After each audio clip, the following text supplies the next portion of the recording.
Hi, I'm Torsten, and this is Literature and Pictures. I'm here with the one and only BunkMastaB. How are you, dude? What to do, comic babies? I am so happy to be back here. It has been way too long since we've done this. And once again, we split. We split the series. We split the series. And as a reminder for everyone who hasn't been following this series, this is part four of basketball, beer, comics, and more. Four. It's insane. Like almost like in the finals. 8-9 years ago.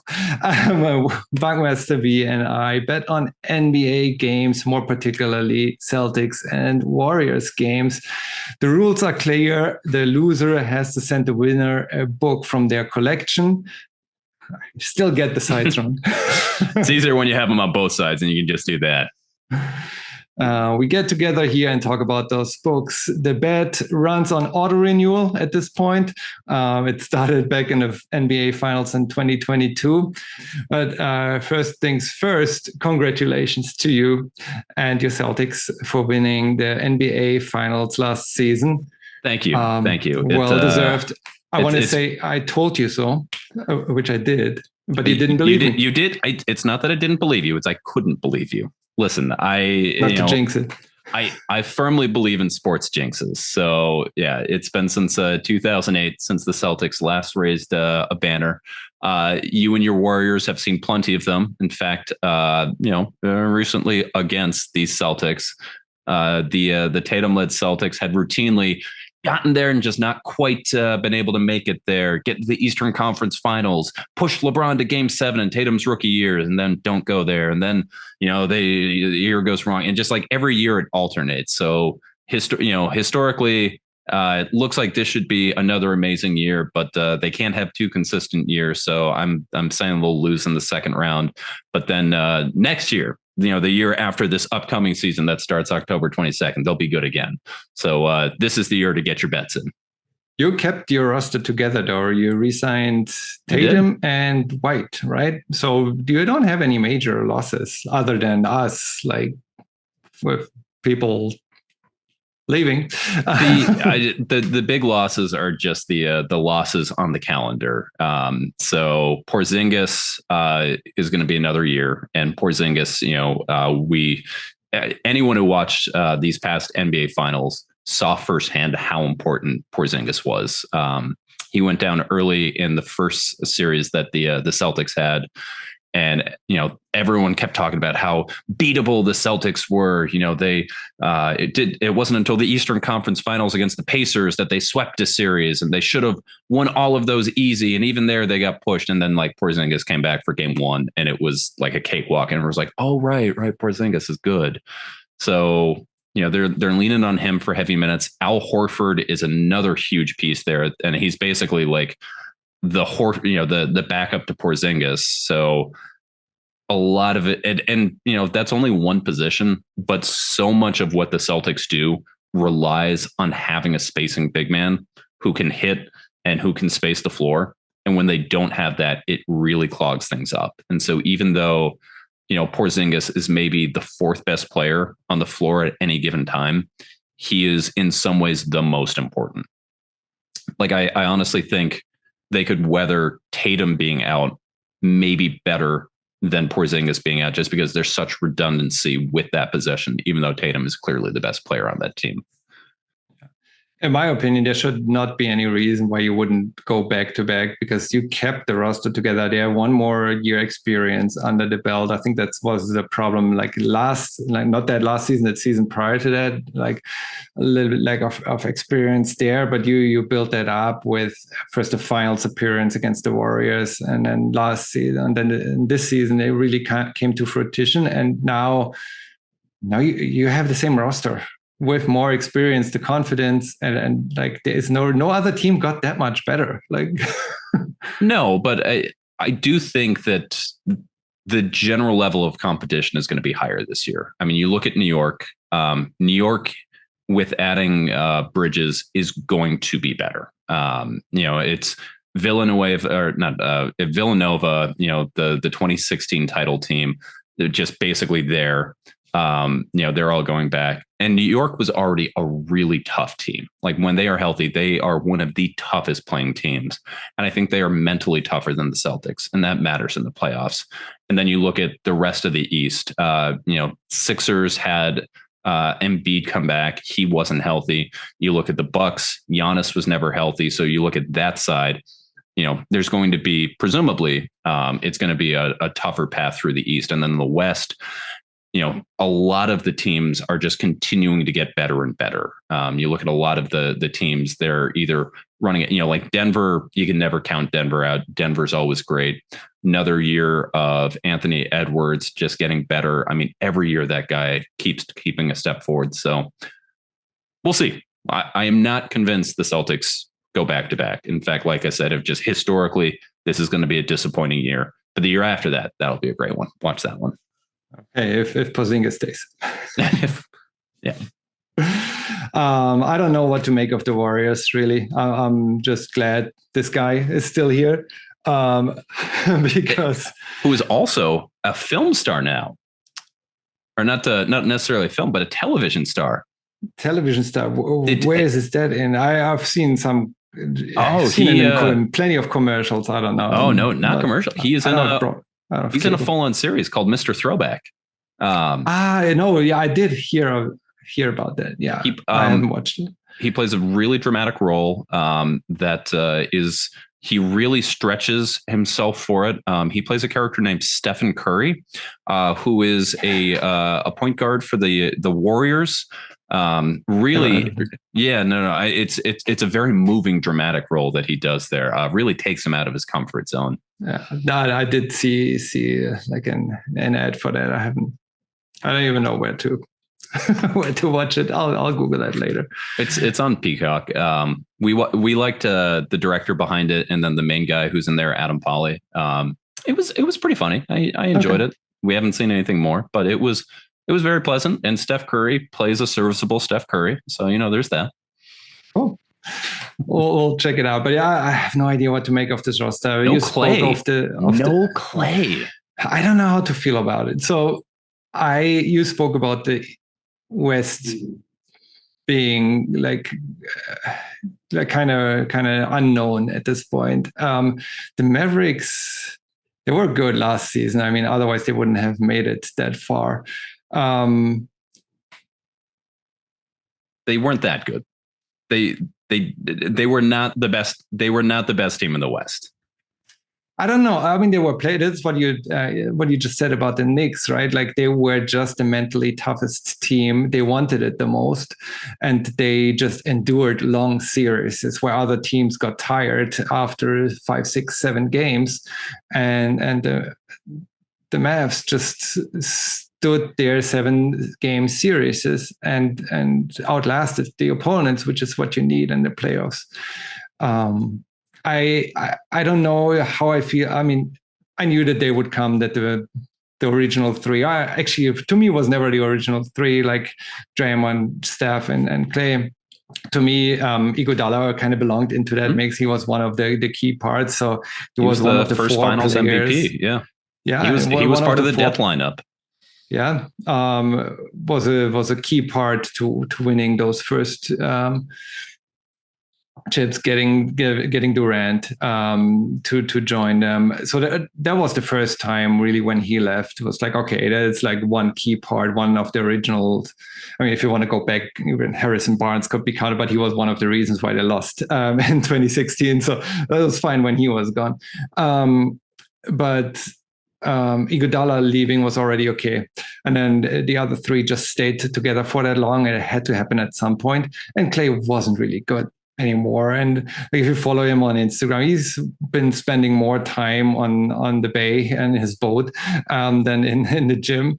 And it was just like he went 0 for 11 or something, 0 for 10, 0 for 11 and in that game where that's his strength. He needs to show up from 3 there. But he wasn't really a factor, and many other players weren't. That's why Curry was really the only one carrying this team, and Curry needs some support.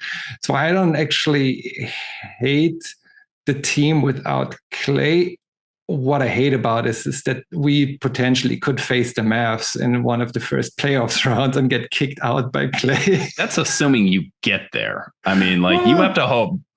I think it's a legitimate question. I think we could make the top 10. Does this West. team win a play-in spot? I mean, like, I think there's a legitimate question. You really have to hope that Kuminga continues to step forward, and that Draymond doesn't decide that he's just starting his UFC career on the court again. Yeah, now at least one of the new guys has to show up again and like kind of play how they were playing at their peak. Buddy Hield, Kyle Anderson, or Melton. Like one of them needs to go back to their form that they had 2 years ago. Because all of them, or Hield and Anderson, lost their starting position last season, and they were a big factor the season prior to that. So if they can go back, they're not that old. If they go back to that form, I think they're going to be top 10. They're going to have a play-in spot and maybe make it into that 8th seed. And yeah, if the Mavs are that strong, we might face them there. 7th or 8th seed might face the Mavs, and from there it would just be catastrophic if Clay kicks us out. Yeah, that'd be a little rough. I've always liked Clay. I as someone who has no rooting interest for the Warriors themselves, like, Clay was just kind of that guy that like everybody loved, and he was stretching that this last season. It seemed like that was a lot of bad vibes. It was just, he was one of those classic players where his mind couldn't deal with the fact that his physical abilities weren't there anymore. Like, he still thought of himself as that guy that was doing it when he wasn't, which was rough. Cause like, Draymond's the guy that everybody hates across the league. And we had KG, Joakim Noah was, one of those classic guys that he's like, if he's on your team, you love him, and the rest of the league just absolutely can't stand this guy and is clowning on him. So, I was really hoping that it was going to be Draymond who just completely like dropped off the face of the earth. It really, like, it seemed like he was trying to. All of his ejections were very, very closely related to when Steph was injured or not there. Like, I don't know if you saw those tracking stats, but a very large, it was over half of his ejections came in games that Steph Curry wasn't playing. Like, that's not on accident. Yeah, I think he tried to over motivate the team there a little bit too much. Or he just didn't want to play. Maybe that. I don't know, but yeah. One thing about Clay, most of my Warriors jerseys are number 11. So yeah, I completely feel that. Like, it's just he wasn't contributing anymore, and like his legacy will not be tainted by his departure, or that he didn't retire here. Every time he goes back to Chase Center, he'll be celebrated like crazy. Like Iguodala is as well, and like he came back even, but it was one of the both sides needed that to happen. Like it would have gotten messy if he had come back and he hadn't been the player. And again, he was sitting on the end of the bench pouting that he's you would have to bench him. And, But Draymond is a whole different. And it's funny that you talk about Draymond's suspensions, because kind of tying this back to our little bet here, the first game, Warriors Celtics, was the first game of Draymond Green's indefinite suspension back in December last year. So the indefinite suspension that went 12 games, something like that. And suddenly he got he saw a therapist. And then Steph got into foul trouble, sat most of the game with 5 fouls, but played all of the fourth quarter and overtime. And then the Warriors won that first game in overtime without Draymond and Steph in foul trouble. And I was like, that season can be turned around. And then they played against each other again later on. I forgot how that game ended, so we're not going to talk about that. I think this book is kind of proof how that game ended, because you won. I agree, but we don't need to talk about how and by how many points. So isn't that what these are about? Isn't it? We're supposed to be talking about basketball. Or is that not part of this format anymore? It's been so long. No, it is. Oh, but I would have to send you like the new 52 to make a connection to by how many points the Celtics were up in that game. But yeah, I tried to push that out of my game. As someone who has sent you far more books than you have sent me, I enjoyed that game a lot. With the point differential, I should have sent you more books than you me. But yeah, it happened that you sent me 2 books. And I sent you one. Those are the books. Your book that you sent me basically is the size of 2 books. It's like it ate 2 books and then became this book right here. It ate a couple of books in both directions. Little size comparison. This is the single issue for Art Brut. And yeah, it's a big boy. But of course, there's one more aspect to this bet that we always do. It's always based on basketball games, and it is always based on books.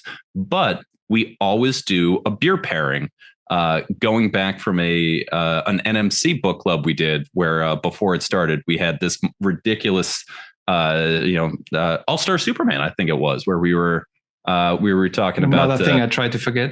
I try to forget All-Star Superman all the time. But we had this idea that we would, start going in, and we would talk about beer pairings that would go with books.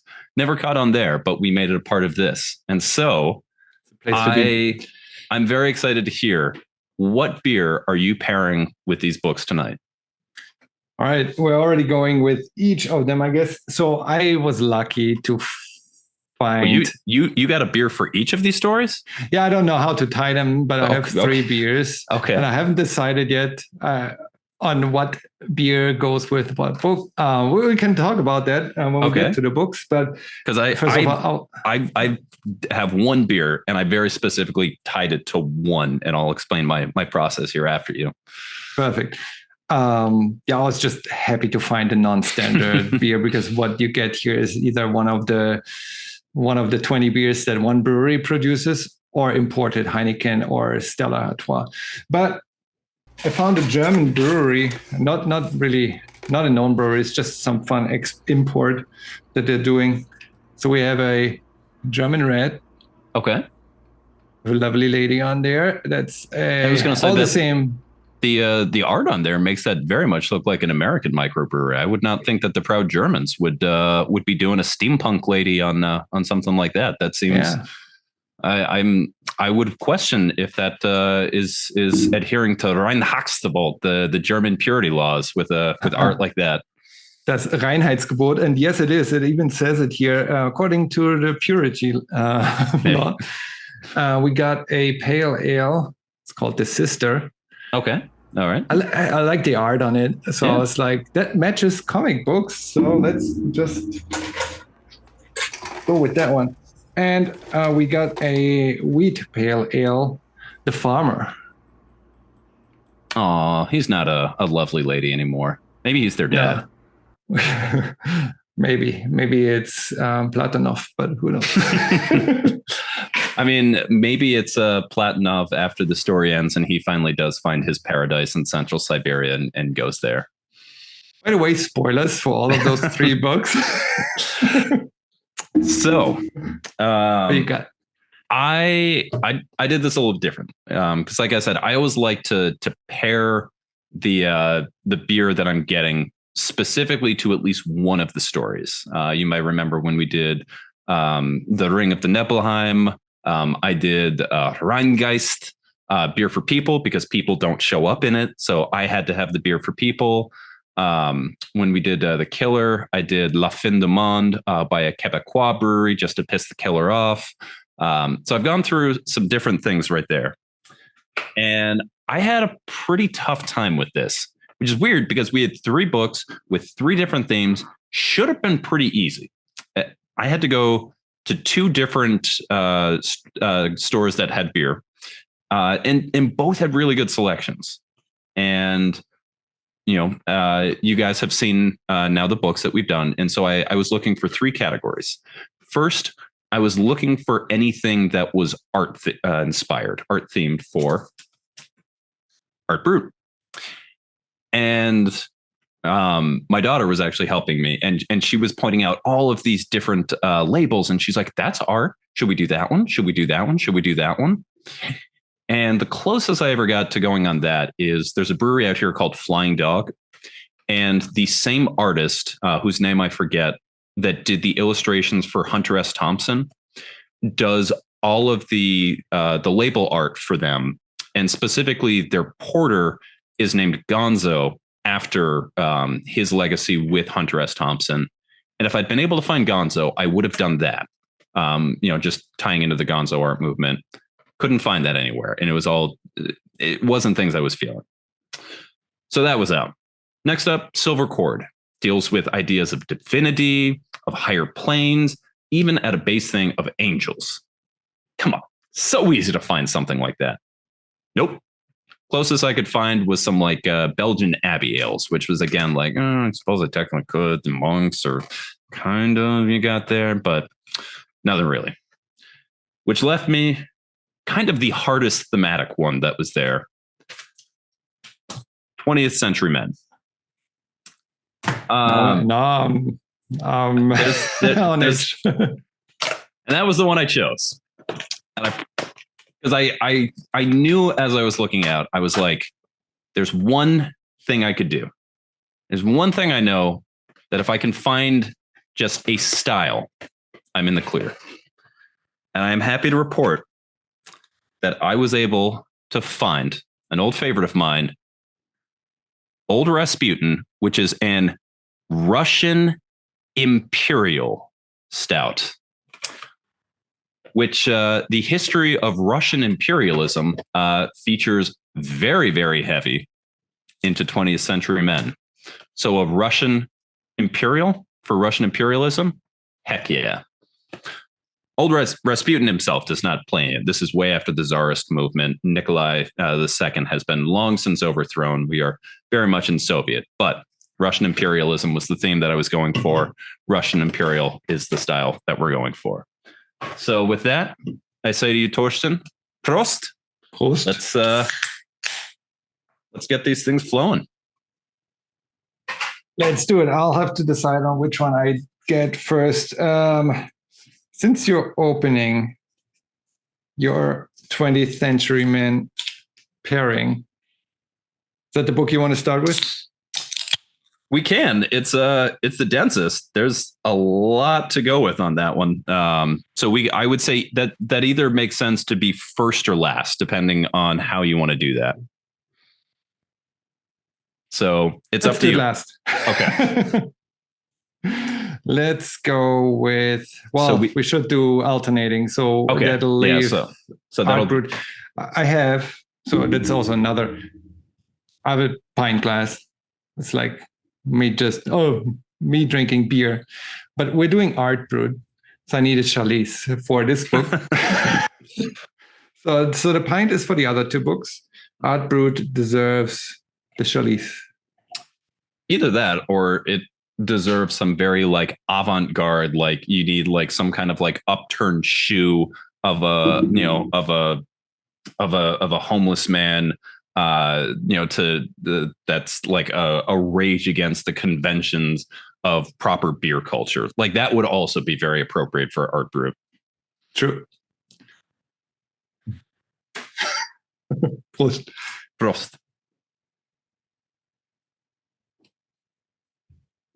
Oh, let me get my copy.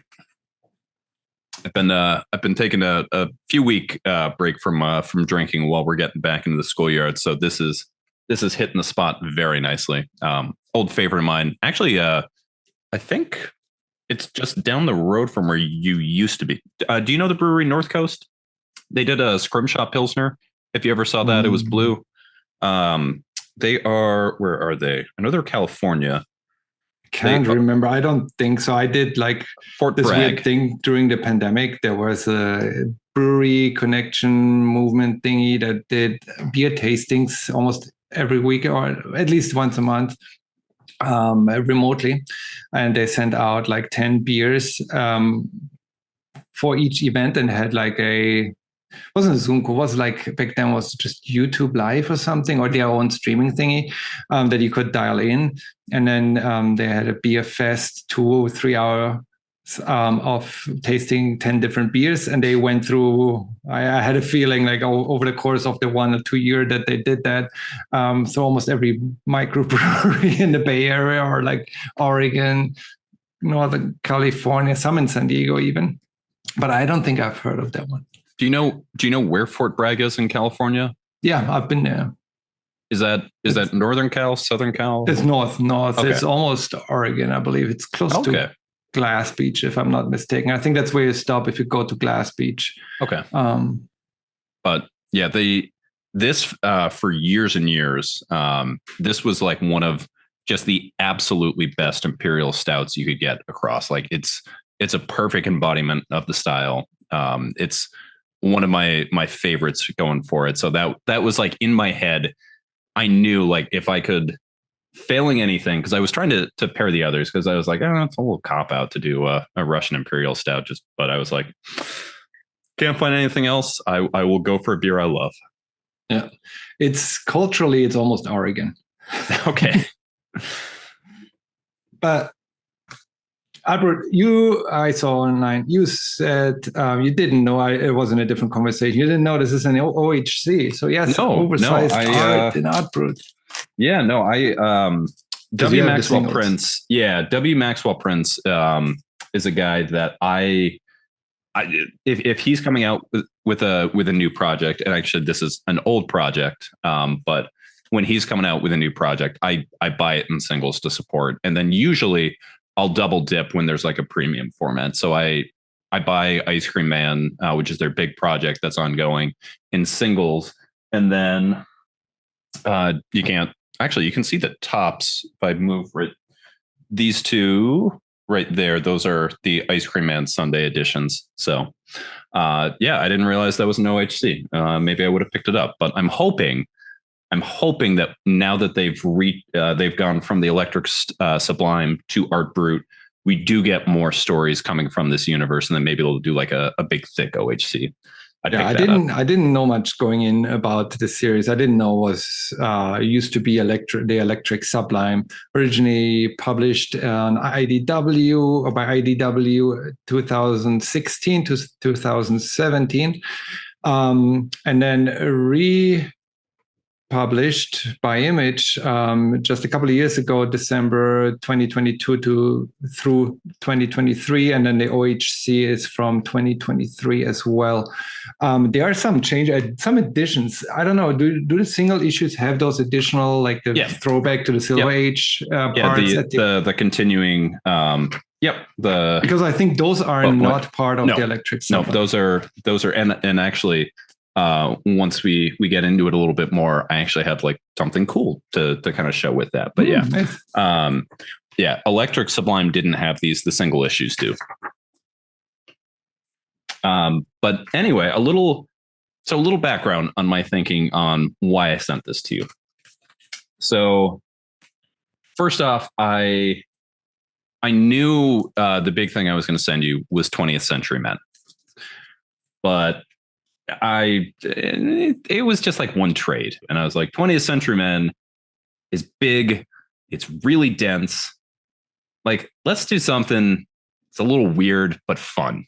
And when I think of something like that, I think of Swan Songs, which is a different W. Maxwell Prince series. So this is what I wanted to send you. So this was one of my books of the year from last year. It's a W. Maxwell Prince anthology series that tells the story about the end of blank. So every issue is the end of, the first one was the end of the world. The second was the end of a marriage. And it's a different artist each time. This one happens to be, and one of the reasons why I immediately thought of you is issue, I think this is 3, has that name that you might recognize. Yeah, Mr. Felipe Andrade. Unfortunately, and by the way, I mean, just look at this. Like, look at that artwork. Look at that. How beautiful is that? This is what I wanted and was meaning to send you. But the problem is this hadn't been collected yet at the time that I needed to pay off the debt. And if I'd known it would have taken us this long to actually talk about the books, I would have just waited. But I don't like sitting on what I owe. So I was like, you know what? I'm going to get something out. And if I can't do swan songs, then if I'm going to do something fun and weird, I'm going to do another W. Maxwell Prince book, Art Brut. So tell me about Art Brut. Because Art Brut's weird. It's weird, but it's very creative. It's a very interesting idea. And I feel like it's a story. It's a story that tells the impact of art that art has on the world and the impact that art has on art. I feel what the book is to me and what it's about, it already includes so much more deeper discussion. I want to come back to that a little bit later, because it goes like, who created this world? What is up with that? Who is the big, not big baddie, but like, well, who's behind this, right? And everyone that clicked on this video might have seen the thumbnail of this, where I try to recreate. If you haven't recognized them, one of them you probably have not recognized. One of them you probably have not recognized, and the other one was also not that easy to recognize unless you know what books we're talking about. And even then, I heard some people also didn't recognize them immediately. But we have, and I had some questions on what AI was doing. Let's just say that. The guy in the Celtics, the guy in the Warriors jersey. I'll pronounce his name once properly, and then we switch back to the American pronunciation, because otherwise people don't understand what we're talking about. But Vincent van Gogh is so European. Revealed. I for the longest time thought in Germany we at least pronounce him right. In German you would say Van Gogh, but you're still pronouncing the G. So in Dutch, you don't pronounce the G. So it's Van Gogh. Anyways, so Van Gogh is... I also love that you're jumping right to the very end. And you're like, by the way, here's the spoiler for the last page of the book right there. But that's kind of what this is about, because up until then, you basically just have a whodunit story. Like, and that's fun. It's a fun chase, the fun, like getting behind who done it. I have no problem with getting familiar with the world they're in. Like, yeah, there's this guy who can dream paint, and he jumps into the paintings, and the paintings are being altered from within, not from the outside. But that's just the world building, right? It's just, okay, this is the world they're in. If you just go with it, if you're fine with that world and it's not too weird to you, then the actual story doesn't happen until later. But that's why I'm also so glad that I read this book twice, because my first read was like, oh, this is genius. Also after the second read, I thought it was genius, but in a different way. That the guy that is insecure about his own art, that hates his imperfections even within his own art. You mean every artist? Yeah, I don't know. There might be some so egocentric, narcissistic ones that don't think negatively about their own. Of course, they want to get better, but at least according to Declan Shalvey, every artist has their own, and like sees every imperfection in their own art. And oh yeah. Declan's a guy I would trust.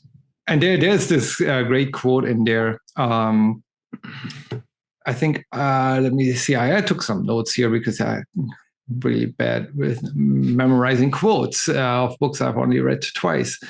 Art Brut says, that's what happens when you try to make something. You want it to be so perfect, but everything you do is just a betrayal of your hopes for your thing. Stuff comes out all wrong. It can drive you crazy.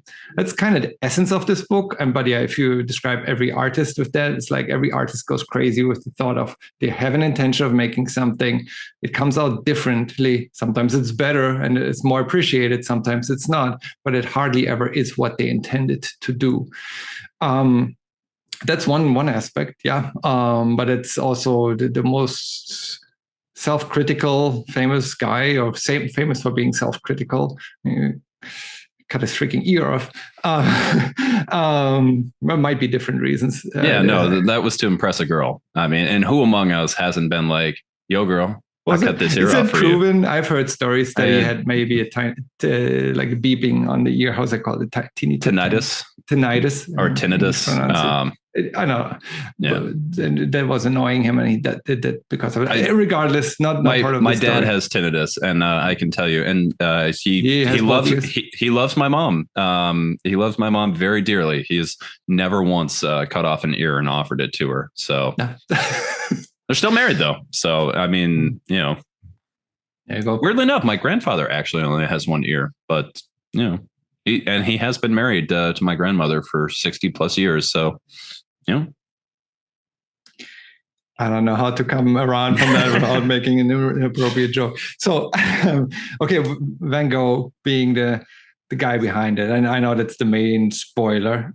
Is it though? But it's the one that it's the last reveal. I wouldn't say it's the last reveal.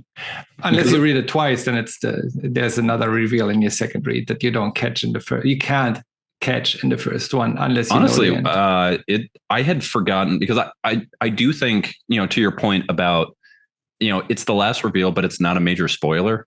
When I reread this last week to get ready for this, I honestly forgot that it was that Van Gogh is that last page reveal. I was like, oh yeah, that's kind of cool. But like, when I think of the crux of the story, like that's not what I think about. And to me, so much about it, like, is this story to me is talking about sort of the legacy of art, both what the artist creates and then what the observers and sort of the quote unquote art world makes that art to be. And so the idea is that like the artist themselves makes both the art and then the world of the electric sublime, the world beyond the painting initially. But then the observers are the ones that sort of like change it and touch it. And it's only those truly gifted, once we get that new artist that's able to sort of put a previous work in new light, like we get the kid who's able to I can't remember the term for it, but the one, our main one, who really shapes sort of the history behind the art and changes sort of the way that we look at it. And, the one who goes in and changes the legacy of the Mona Lisa that has that, is it just painting. Dream painters? Because that's dream painting is what Arthur does. Yeah. But the other ones. But either way, like that's the crux of it. And the way that it like visualizes it, I think is very, very classic. And just the idea that we're art is, especially the fine art world, is sometimes feels very foreign, and it feels sort of impenetrable, especially when you do get sort of particular movements like the renamed series Art Brut. The entire style is art of outsiders. Like the idea is that it's the artists creating from the outside of sort of traditional modes. Prisoners, different things like that is sort of traditionally what Art Brut is. So it talks about, you have that right there in the name. It speaks a lot about the Dada movement, which was, an early 20th century movement against art itself. And a lot of that can be sort of like hard to pierce on the surface. And the idea that like, basically it's distilling these like very like impenetrable things and putting them in a digestible way where it's also a crime story. I thought was a really clever sort of mashup of like high concept and low concept and putting them together. See, that's why we're talking. So everyone gets something else out of this. But now in that direction, I was what I mentioned before, like the art is based on other art. So you have every painter or every artist is inspired by someone else. Art Brut wants to preserve the art as it is. And you have the counterpart, the corrections, or the correction that changes that art. but in itself is an art form. So that's why, to me, the second time reading this, Dylan is the main character here. That's the boy. He's the artist, because he uses the existing art to change everything, to create the correction. Because if you go back, that's what I mean with second time reading. And in the first time reading, he created the cow, or he killed the cows by drawing dead cows, and then suddenly the cows are dead. Life imitates art, sort of the concept writ large. But that's his creation. Although again, in this universe, he has the ability, by what he paints comes true. He paints something, it changes the art. He paints something, it changes reality. He paints his own death, and that's exactly how he gets killed. Like, there's this sheet of him drawing his own death after he got killed, and you see it, it's like, oh, because he drew it, it happened. So once you know Van Gogh is the big baddie, you see him drawing Van Gogh in one of the first pages. So to me, how I read the story is Dylan creates Van Gogh. Van Gogh then creates the correction that Dylan becomes part of. And the whole thing is based on Dylan's art. Everything that happens in here is what Dylan drew first.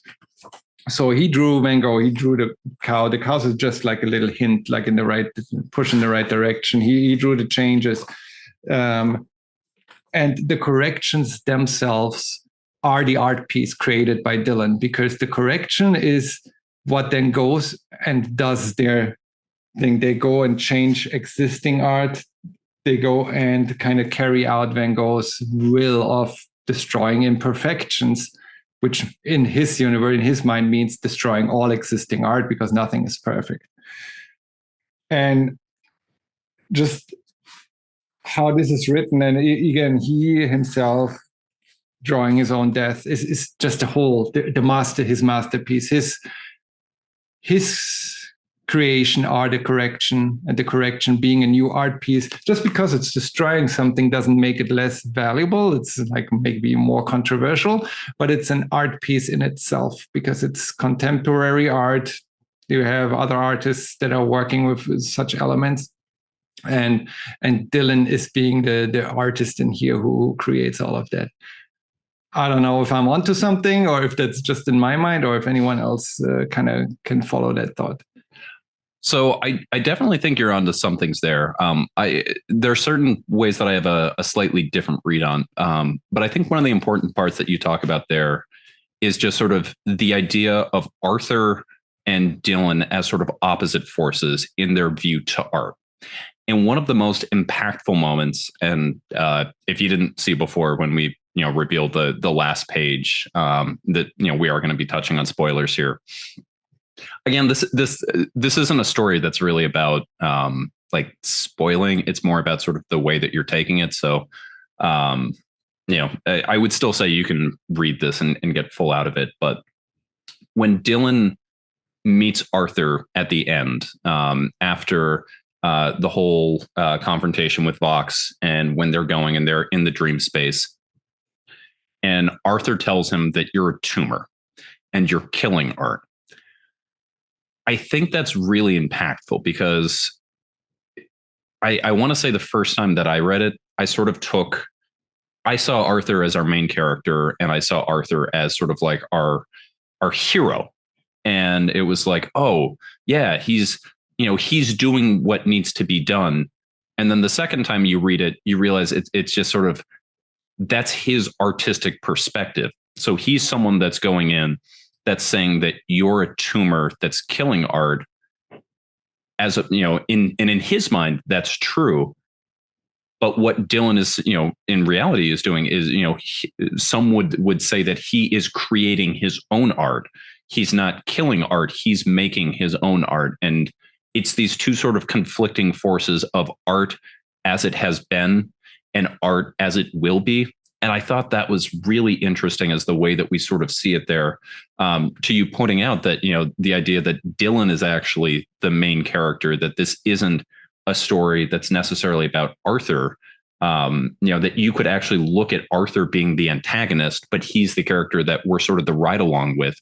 He's the one who is holding the story back from progressing, trying to keep things as status quo, him and the whole art bureau itself. Yeah, I wouldn't go as far as saying Arthur is the antagonist, but and in the classic, the protagonist is the person who moves the story along. The antagonist is the one who tries to get it to stop, not the good guy versus the evil guy, which too often it goes. But just in a very classic literary sense, who is the one that is the driver of the plot, and who is the one that tries to oppose that? Yeah. No, in that sense, yeah. I mean, Arthur is very reactive. He only tries to fix things, put them back into how they were, as you said.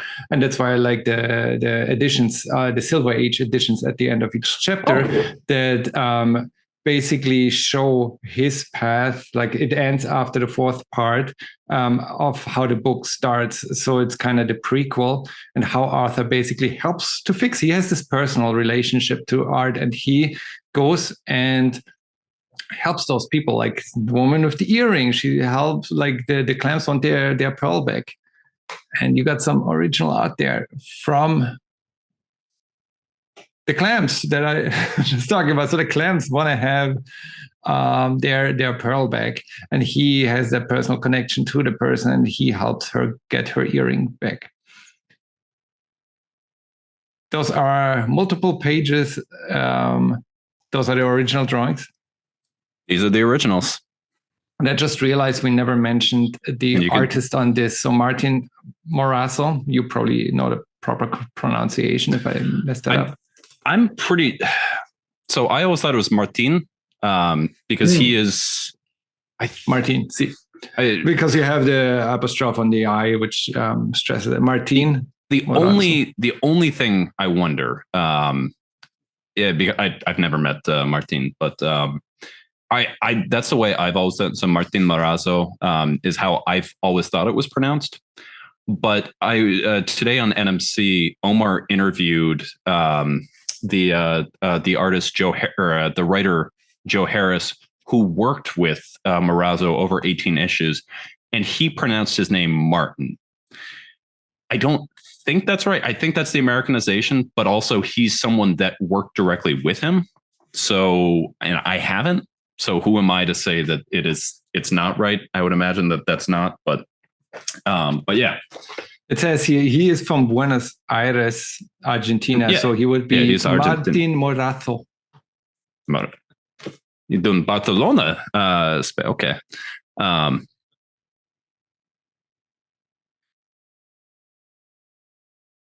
So we talked a little bit before about the legacy of this starting off. Actually, while I'm going to switch this light off because I think it'll be easier to pick up on. So we talked about how this series originated as the Electric Sublime when it was originally out. And then when it was re-released on Image and they did some touch-ups, particularly the lettering. By the way, the full cast on this, W. Maxwell Prince is the writer. Martín Morazzo is the illustrator. Colors is Matt Lopez with Chris O'Halloran doing some touch-ups. And then the letterer is Good Old Neon, which is W. Maxwell Prince's pseudonym that he does when he does lettering. In the Electric Sublime, it was credited as W. Maxwell Prince. And there's even a joke, that panel that you sent me about, it used to be called the Electric Sublime. And he said, like, at least the lettering's better. So he's touched it up since then. And like, that's one of the big things. But so it's not just the backups that I have. So this is from issue 3. This is when they go into the painting to see Vox. And so this is, they go there, and then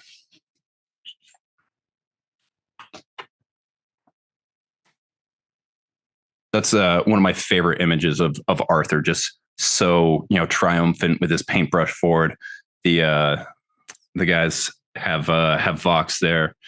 And then on the next page,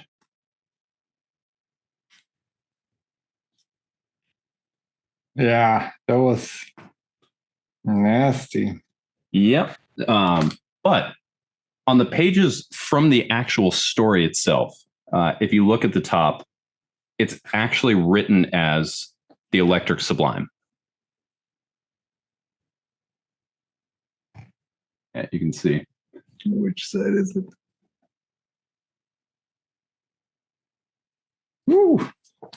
But right up here, where Morazzo is writing up at the top, you can see it's written as the Electric Sublime. Whereas in those earlier pages, those backup Silver Age, sort of pulp features in the continuing adventures of Art Brut, the title is given the billing of Art Brut.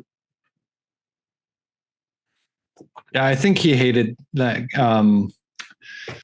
Maxwell Prince. I hated the original title.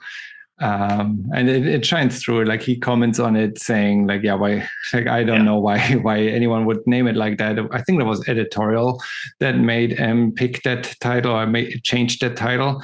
Possibly. I mean, it doesn't mean anything on its surface. The idea was that like it was the world beyond the painting. But, if Art Brut means something as soon as you hear it, even if you don't necessarily know what the Art Brut movement is, like Art Brut gives you a feeling. What's the Electric Sublime about? Yeah. Is it about a submarine? Oh, could be. Is it about a guy who drops a whole bunch of acid? Pretty likely. I don't know. Could be anything. Not selling a whole lot of books that way. Yeah. No, I read somewhere that it was editorial, and he was never happy with it. And then they changed a bunch of stuff though. When they republished it as Art Brut, there are some other word bubbles that come there are not in the Electric Sublime, because after seeing that word bubble and like comparing Electric Sublime that I then like found digitally and compared it to this book, I went through some other pages. Nothing important though, but there's one or two or three scenes where like there's a word bubble, just like I think when the correction, when they're coming in and killing the class or like something like that, there's some word bubble and some sound effects that are added in this. So you don't only get an updated version and kind of the throwback prequel Silver Age style stories at the end of those chapters. Which I have to say, I really liked them as a pace setter. Because like I said, Art Brut is weird. Art Brut is out there, and without those to sort of like reset what you're doing and kind of like give you a little bit of like okay, like here's just a little bit of just like outright pulp nonsense. And also they throw some German your way in those. So, there was at least one sentence I remember that was in German there. So I can't remember what it was, but yeah. I think it was life is terrible. It was, I really enjoyed those as kind of a fun way. And also it just sort of like fleshes out the world, because the idea is you come onto Arthur, where at the beginning of he's already an established character within the art world. You need the dream painter to come and do this. And then we get to see basically these previous art superhero stories he did where he saved previous paintings, and just like I thought it was fun, and it was almost like a nice little sorbet before you get back to that weirdness. Yeah. It's also the story itself, like kind of metaphorical for art taking on a life of itself after it is created. Like the creator has an intention, that intention isn't met, but after it's out there, it takes on its own life. Like no one knows what the Mona Lisa was intended to be. The whole fun of this is the guessing part. Yeah, and I think part of that too is just the idea that once you release art into the world, it doesn't belong to the artist anymore. It belongs to the world, to the observer. And that kind of, again, that idea about there's the world that the painter creates, and then there's the world that the observer creates from that. Yeah. So when I read it the first time, I was like, oh, this is a great like introduction to this world, to the characters. This got to continue. reading it the second time and thinking, okay, maybe this was all created by Dylan and Dylan is dead. Maybe that's has an end that it deserves. And Arthur being in a spot that he is at the end, maybe it's an end. But I still think there's room for more stories there. But here's the thing, though. As we saw right there, the painting doesn't end with the end of the painter. The painter is the one who creates the world, but it's the observer in the rest of the world that changes it and define what that's going to be. So sure, Dylan may be dead, but his creations aren't. We still have, because Dylan's already dead at the end when the guy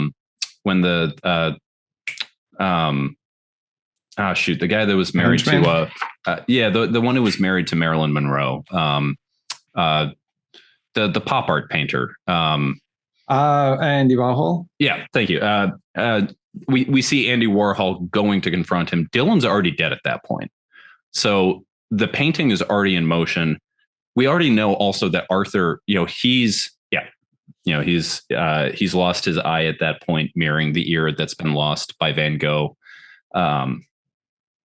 We already saw at the beginning that Arthur is basically taken from, his stasis in the mental ward. He's gone off on his own.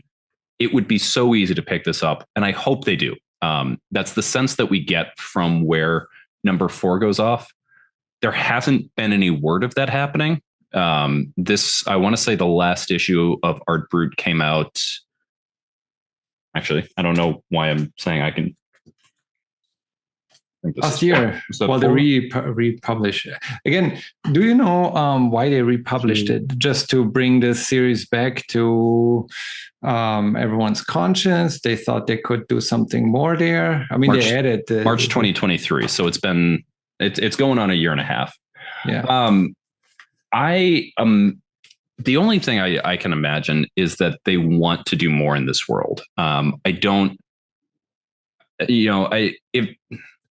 If they wanted to just put it back out with it being a creator-owned property, it'd be super easy to just release a trade paperback. But the fact that they went out, they released this issue by issue, they added the backup matter that went with it.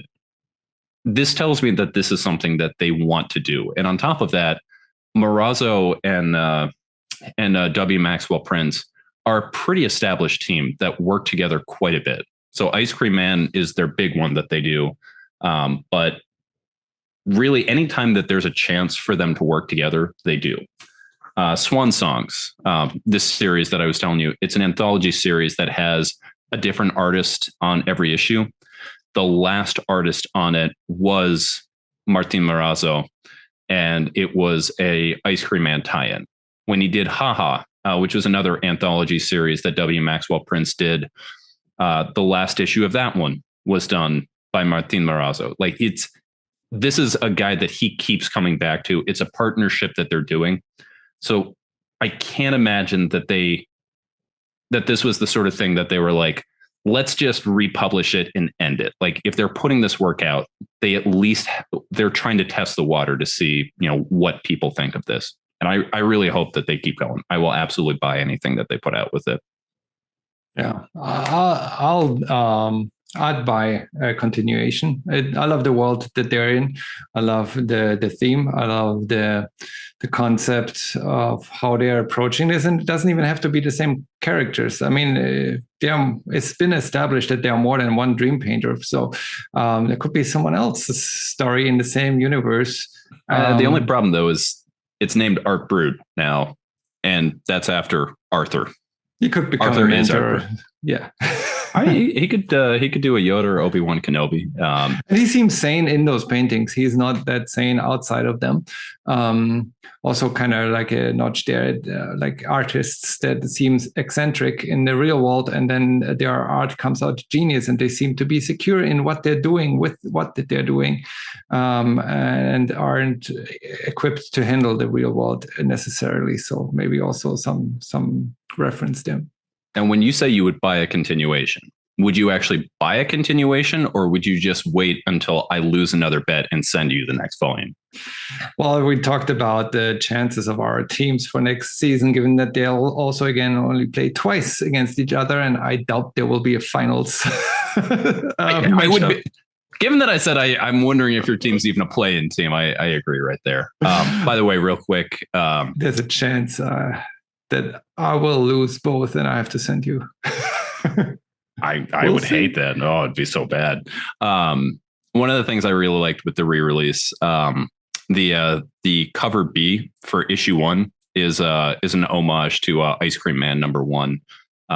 So I love them homaging their own work together. So I don't typically buy multiple covers.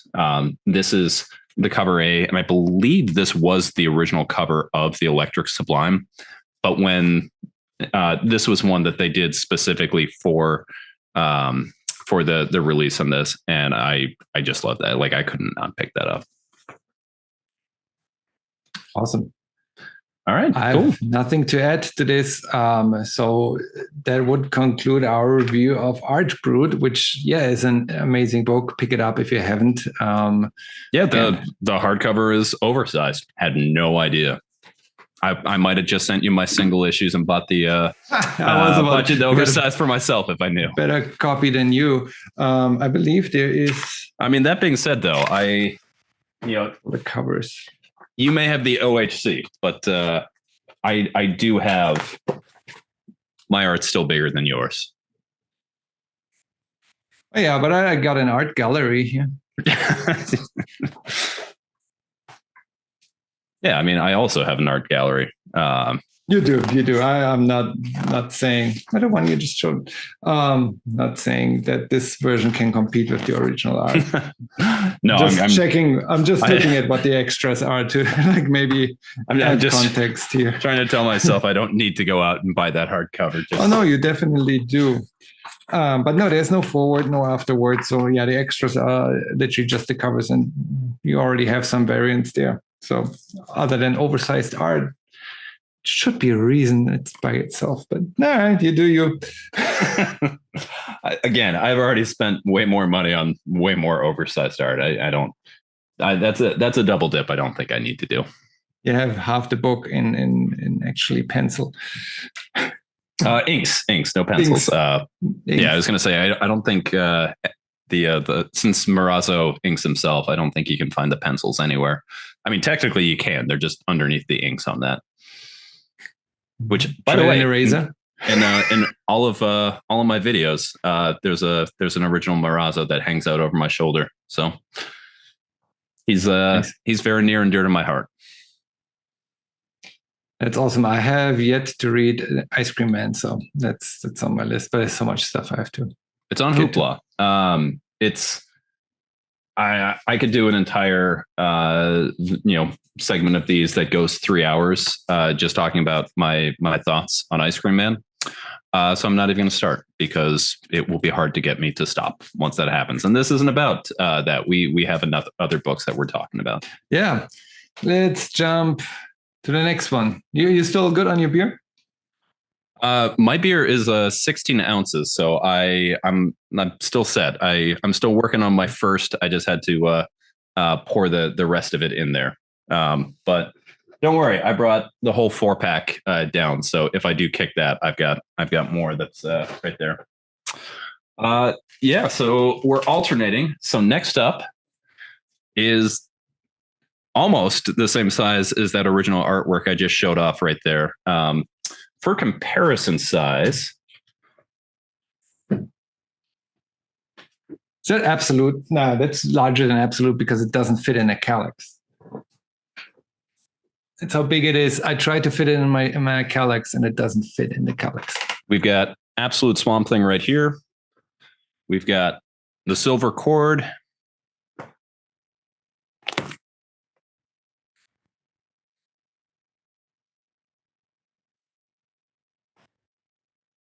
Where's Swamp Thing? I don't know. Bigger than an absolute. And I love that it's so big. I love the price point on this. But yeah, a little bit backstory. So how did I discover this and why did I send it to you? It is the silver cord, originally an idea from 2003. I don't know if you read the commentary in here in the back by the writer Kevin Kelly, who is the founding executive editor of Wired magazine. I didn't know about that. He's I read the story about him meeting Steve at the church that they went to, and just sort of like the idea of all of that. But I had no idea that he was the founder of Wired. Yeah, but it was back in the 90s, 1993. He was a writer for New York Times, The Economist, Times, author of many nonfiction books on AI, way before the time before AI became a big thing like it is now. This is his one and only graphic novel. It was a project that him and Steve Masseroni, who back at that time was a comic artist or used to be a comic artist, kind of retired or like left the industry, and then with the idea of this book, caught up with Kevin Kelly, and he kind of came back to drawing comics. With this book, they decided to create this project. It took almost 10 years to make to realize it. Initially, they had a publisher. The publisher jumped off when they didn't complete the book or the first part within a year. They wanted their advance back, and then they tried the Kickstarter route, which was successful. So we have part 1 and 2. Originally, they had planned for a third part. On this, I talked to Steve. This is how I discovered this book, was at the Silicon Valley Comic Con in 2019 when I met Steve and bought this book from him. This one has a business card and Steve signing it at the convention. I went in blind and really loved the story, loved the book. I asked him, will there be a part 3?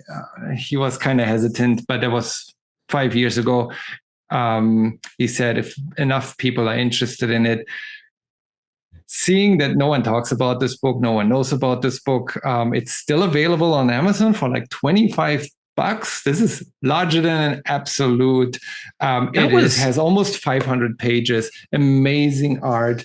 And I can't believe how this hasn't sold out over the last 10 years, because this thing came out in 2014. There are some, I opened the wrong page. Let me find a page with some there, especially in the back. There are some great fight scenes. The physical build of this book alone, I was shocked at the price point on this. Because like you said, we just showed off there. It's bigger than an absolute. It's 440 pages, something like that, of story. This is a big, substantial book that, if this was coming out now in the direct market, like there is no way that this book is less than $100 cover. It's probably $125, especially coming from a smaller publisher. But like you said, like the fact that it exists on Amazon for $25 is maddening. Like, I have a feeling they're sitting on their stock and need to get rid of it. Yeah, because I saw there's some YouTube videos out there from like 10 years ago where they literally are super excited about Kickstarter being successful, receiving the books that are printed overseas, receiving the boxes and like kind of going through them and kind of going through the process of how they got there. And the story, I mean, you tell me what you think about it, but I like the story. So it's not like, oh, this is amazing art, oversized format, and the story sucks. No, the story is actually very interesting to me, and it has a very cool angle. And I thought that now more than ever is actually very relevant. So for me, going completely blind, because again, like I never heard anything about this. I did not meet Kevin Kelly in Silicon Valley. I didn't meet Kevin. I met Steve Masseroni. Okay, yeah. Sorry. I didn't meet him either. But so for me, this is a book that got better as it went on, and mostly because it's the first half of it reads as people who are very new to comics. Like it's like all of this all the way through. This reads as a complete passion project, and like you can tell like this is something like they've thought about for a while, but especially the first half, there's there's a lot of things that kind of take me out a little bit. Like first off, the lettering's rough. There's a lot of like very basic like design elements. Like one of the most classic elements of lettering is like you don't cross the tails. There's like multiple times where they do that. Like the flow of it is like it's rough enough that there are times where they have to like put an arrow that tells you like go here and then go here and then go there. The script reads more natural as it goes on, but there's a lot of very like high level ideas and a lot of things that I personally really enjoy. So like historically, a lot of like my favorite sort of higher level fiction, that have to do with deities, have to do with sort of like like man's place versus the divine elements. Like the greatest gift that God gave to man is free will. That's a gift that wasn't shared to the angels, the heavenly host. And one of the sort of classic examples of this is there's a video game series called Shin Megami Tensei. It's very similar to Final Fantasy in that it's a traditional RPG series, but it deals a lot with Judeo-Christian ideas of sort of chaos versus law. And we see a lot of that in there. And just this idea, you see the Black Flame, who I don't read as necessarily inherently evil and sort of the way that it comes from Shin Megami Tensei. And I think the idea is that he's not supposed to necessarily be evil. He has different ideas. He talks about how I'm so bad with names. Tazi's dad, Ishin, or how like they were actually like friends, and there were certain things that they came on with this. And and so this idea that he's someone that it's like he's almost like to a T the Shin Megami Tensei definition of chaos. And there's so many ideas of sort of the divine meeting with the holy, but the holy isn't necessarily like infallible. And there's a lot of things that I really enjoy that at least in the first half are held back a little bit by just sort of the fact that like, I mean, you said that that Kevin Kelly, he's written a whole bunch of nonfiction. He's a subject matter expert, but like the scripting wasn't quite there. Once you get to the second half, it really kind of opens up with two, because I think part of it being his first time in comics, there's a lot of exposition dumps. The first half, there's a ton of just sort of like vomiting out world building, like all the idea about like, especially the early parts where it's like trying to settle up. It's like astral projection, Nephilim. It just like a lot of that doesn't come naturally. It's just sort of like a girl feels not at home in the world and goes to a meeting. And at the meeting, she's given these answers. And then she meets a guy and he gives her answers. And it just like, it's sort of like pounding and pounding and pounding. And it's like, it's almost like they're trying to set everything up. It's like, all right, eat your vegetables, get that out of the way. And then once you've done that, you can have your real dinner and you can do that. And that's really where it felt most natural to me once you got past that part where she was able to spend more time traveling, doing her astral projection, going into heaven, going into the outer realms. That was where I think the book really shined. But there's a lot to love here. Like I said, there's a lot of really interesting themes. And especially because at the beginning, it kind of seemed like they were coming down on just the idea of that, like, AI equals bad. Like AI is going to get devils into Earth. And I was like, oh, that's a pretty basic take. Like, I don't love that. And then like, you kind of realize like, no, it's not that AI equals evil. It's that evil is using this opportunity to do that, but it doesn't have to be that way. I was like, okay, that's a way more nuanced take. I'm way more into that. And like the art cleans up. I actually do the first half of it. I thought the art from Steve Masseroni, like, I'm wondering if you felt this way, but it really reminded me of Peter Eastman. Like a lot of that early TMNT. Like I read this and I'm like, I see a lot of that in there. And it's kind of charming. There's certain things that end up a little rough from there, but I feel like the first half of this book is like finding its legs, learning how to do comics. And then the second half is kind of where it shines. And it's like, okay, I got this. What about you? Like what made you love this book so much that you were like, I want to share this. I got to get this out. Yeah, no, I don't completely share the like rough start with regards to the story. I agree. There are a couple of things that are like, okay, this is a little bit too much coincidence. Like her going to the meeting and Mark meeting her before, and it's like, you're the one I was looking for, and this is a little bit too coincidental. But that's the first 20 or so pages setting up the story.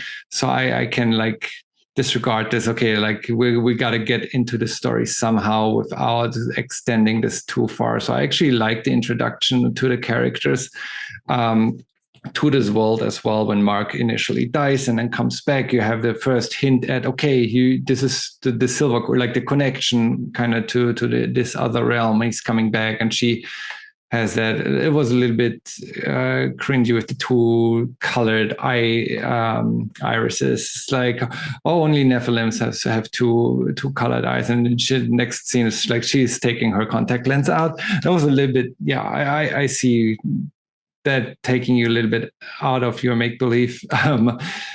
What I found most irritating about the beginning was change in art styles. So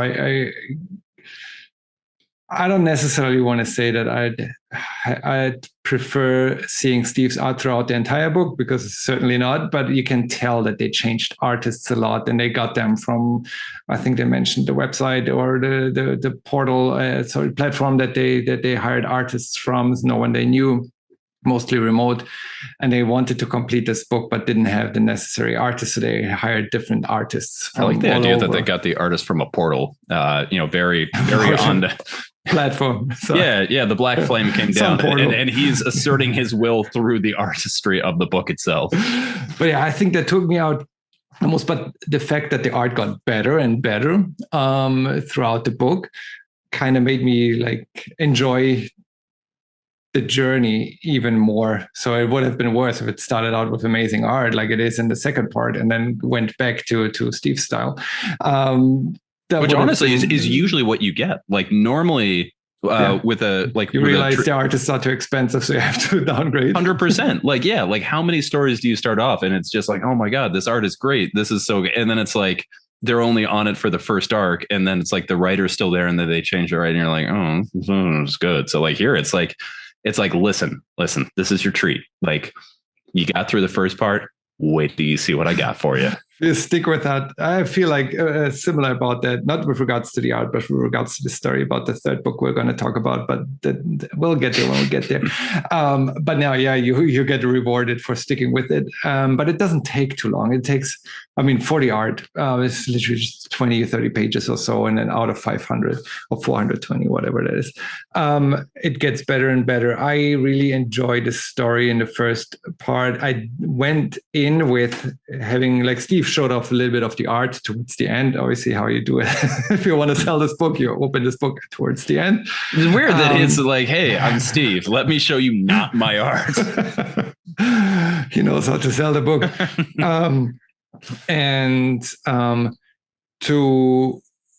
To kind of get into, that's how I got into this book, with like, okay, this is this other realm and I'm interested in that part. But then you start reading the story and it's on Earth, normal people, could be anyone, this daughter of her mother having the store, and they're struggling through life, and she meets this guy that she seems to have a crush on, and then it hits you right away. He dies, right? Like this is like okay, I stick with this book because it's not boring. It's like it's some interesting angle. Then they put the fact they put the you completely skip the fact that she goes on the BART. Honestly, I will say, like you talk about like the first third, it's like it's a little hard going in. I was like, I'm sure this opens up, but like the first 20 pages or so, the story is a little rough. She goes on the BART. It's like, I know why Torsten loves this. It's a San Francisco story. It's a Bay Area book. In the Bay Area, and I mean, that it had to be artists from, or him being from local. I guess both of them are local to the Bay Area, and then visiting because they were Silicon the same Valley. church. Yeah, Silicon Valley Comic Con when it was still Silicon Valley Comic Con, and I think it was the final year of that. But yeah, regardless, only local artists would go to that con and sell their books. There are no big names there unless you're in television.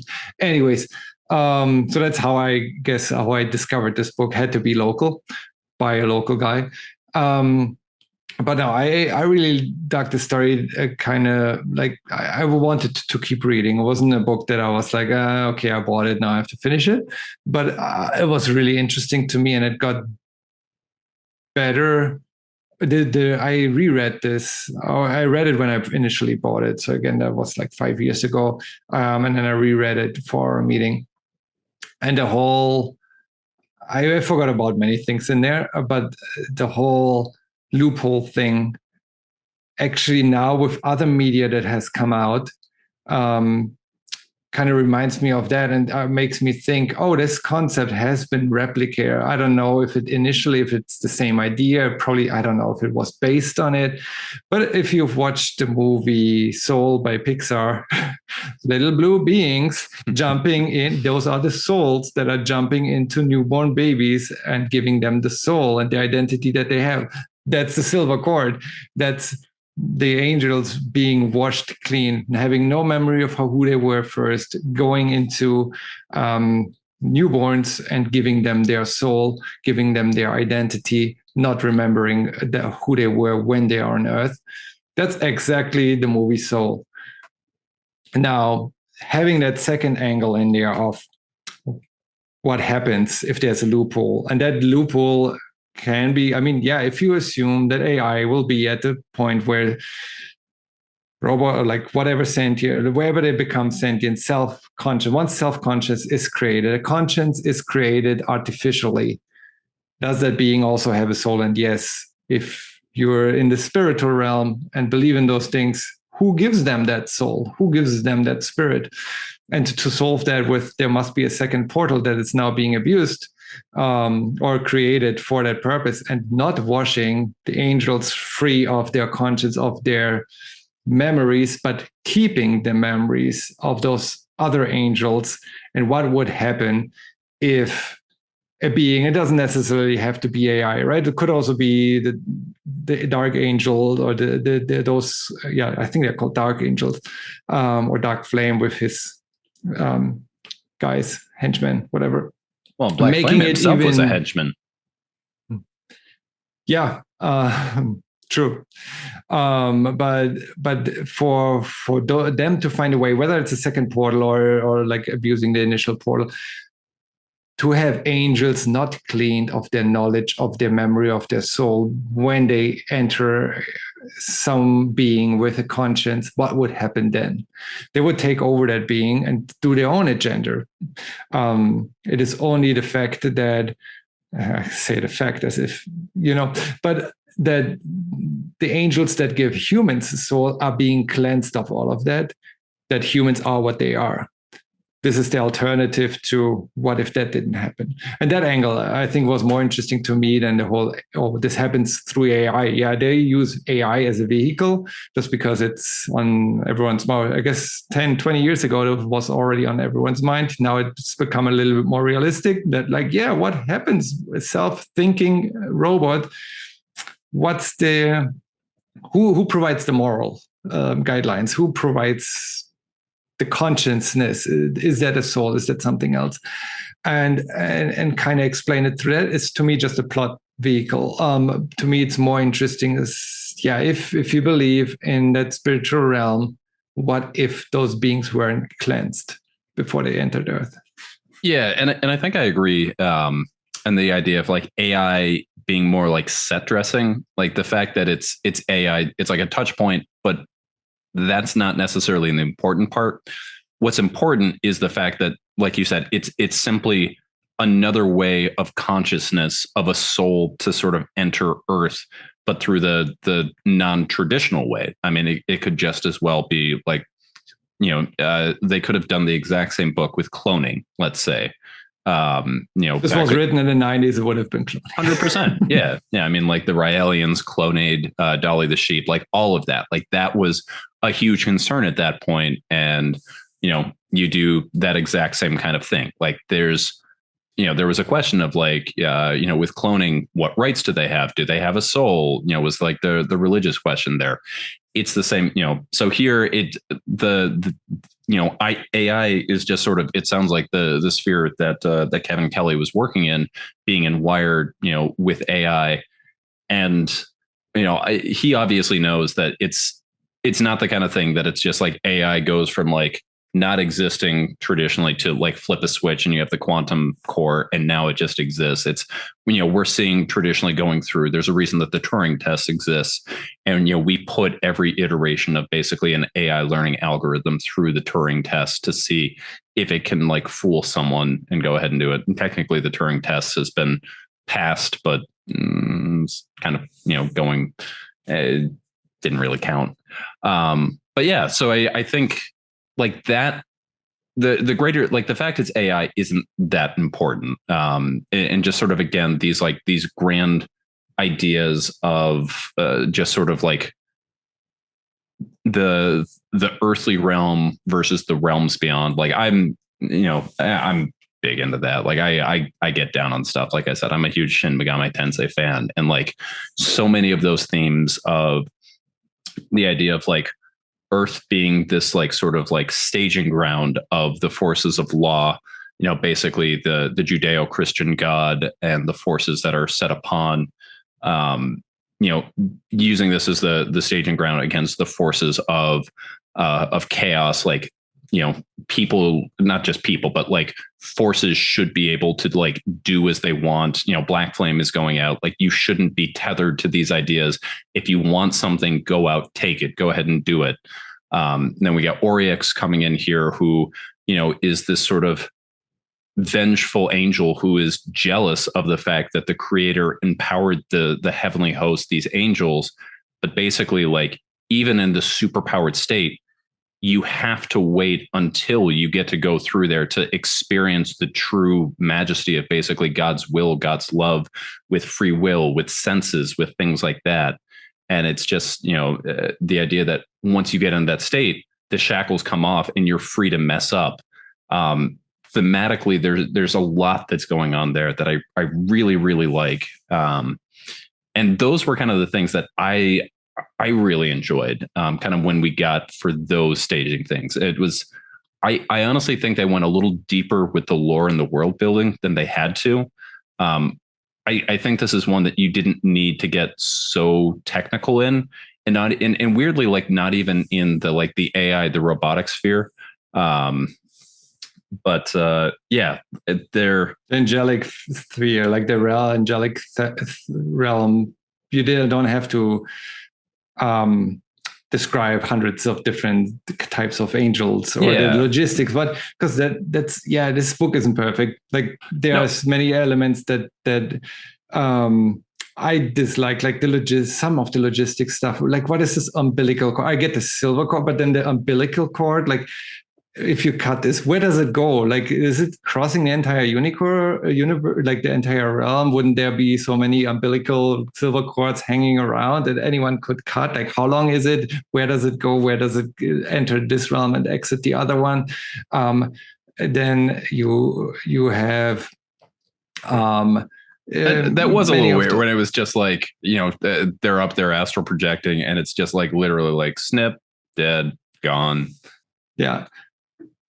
So you have many of those things. Suddenly in the second part, you have a narrator aspect that didn't exist in the first parts. There's a few pages. Doesn't go through the entire second part. It just happens a few times in part 2 where there's a narrator out of nowhere. Who's narrating now? Like also, literally the first few pages in part 2, there's a narrator now. I was super thrown by the fact, after you talked about the fact that like the Nephilim's eyes are green and brown, and like that's such a like huge plot point in the beginning, and then like in the second part, suddenly she's angelic and her eyes are blue and green, and it's like, wait, what? And then I had like flip back, And then like later they made it a big point when she's back on Earth, it's like green and brown. So I guess the idea is that when she's astral projecting, like I mean, she's also has blue skin and red hair when she's in the angelic realm, right? But yeah, those are the logistics that okay, not necessarily make sense. But again, to me, I judge a book by a book's quality by how much it makes me think and how much I look back and how long I keep thinking about it. Is the case for all three books here. Like I kept thinking, I had different ideas about it after I read it. I didn't just put it away and forgot about it, but it's something interesting. What if your soul wasn't cleansed before it entered your body, or in that case, some other entity? Well, and to your point too, like this is a book I felt like that kept getting better. Like it's a book, and in some ways it kind of reminds me of like an old video game. And when I say old, I'm talking about like the original Nintendo era, where they were partly made like chronologically. And it was almost the sort of like built-in reward for players where if you were able to get to the end of the game, it's like the best music was at the end, the best graphics were there, because like by the time the design team and just everyone who was making the game had gotten to the end, they were better and they'd learned tricks, and so they were able to like make a better game. Problem was the NES was like brutally hard, and so a lot of players never got to see that. But like there's a reason that in Mega Man 2, like one of the most iconic tracks in all of video games, Wily's Castle, is like not until you get to like the last stage of the game.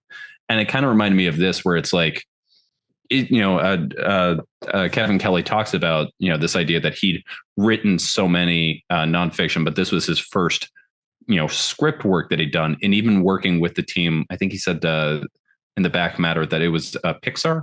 Like they had a team that they hired on that had like worked with Pixar that was working with. It's still like the scripts were still a little clunky, and it just like all throughout it, it's like every phase of it was getting better and better as it went on. And not even just like the huge team that changed that happened between book 1 and book 2, but just like even within that, like if you look at the end of book 1 and you go back to the beginning of book 1, it's like, okay, you could pretty clearly see all of this has improved. And so, I'd love to see a book 3 just to kind of see like how much better it was even from what that was there. Not to mention the fact that book 2 ends on a pretty major cliffhanger that it sounds like we're never going to get resolved. I like though that, so with how it ends now, it seems like that's how the story ends.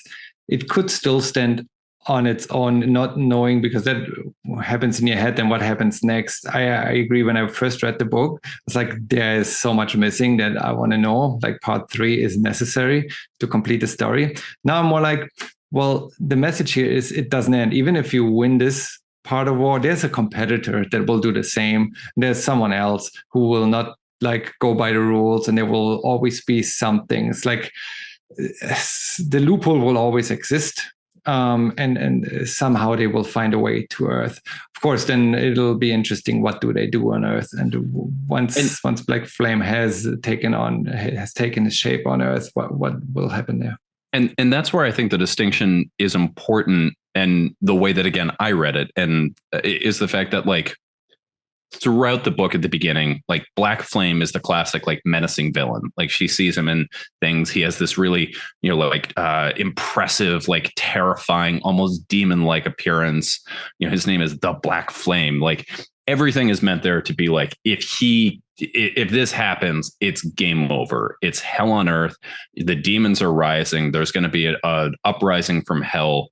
It's basically like the way it makes it seem is it's like Lucifer Morningstar has come, when really it's, to your point, it's still an angel. They're dark angels. They haven't been cleansed, but they're still angels. And it's basically like the idea is that you're bringing a separate philosophy here. And, it's going to be different than we're, used to, and everything like that's happening. But I look at that as being not Earth is doomed, but, things have changed. And there's a big difference there. it's like introducing super hero or superhumans to the world that have more strength and different morals. Like it's what do they do with them, right? Do they go down the Superman route or do they go down the Homelander route? And yeah, it would be interesting to see where it goes. I'm a little bit less, I give Black Flame a little bit less credit than you because he does eat other angels, even in the angelic realm. So I don't know how much good is in him. But again, I don't think he's good necessarily. But again, I think he's bringing with him that classic Shin Megami Tensei chaos route where it's like people should be freed from the shackle of law and told this is what you must do. And it's a more impulsive world. It's a more like primal world. That probably leads to a more inherently evil world if people are working only off their impulses. But then you're going off of basically like, very classical philosophy. You're going to the Leviathan, the idea that man is inherently primal and evil, and it's only civilization that purges those, base systems. You're looking at David Hume. You're looking at like a lot of very classic philosophy, that says that goes to just the sort of basic, what is the nature of man? And I think that's sort of more what we get with a world that's being led by Black Flame. The idea that, someone is more likely to take what they can. It's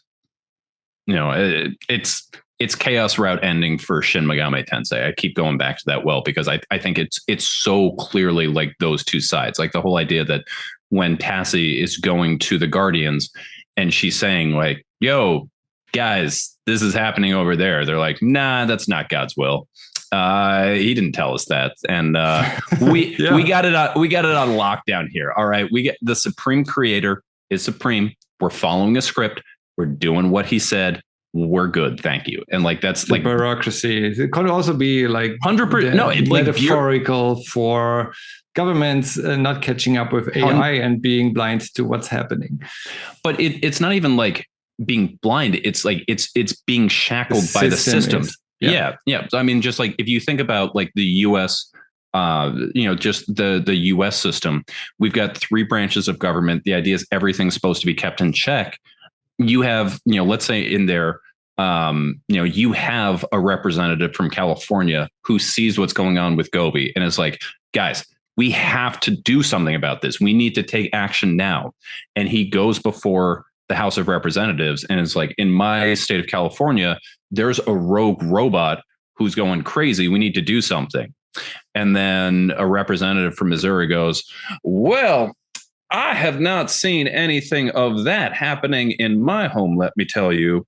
And what you're saying for this AI defense force would be taking away funds from this other thing that we need to go ahead and do, which is a clear and present need.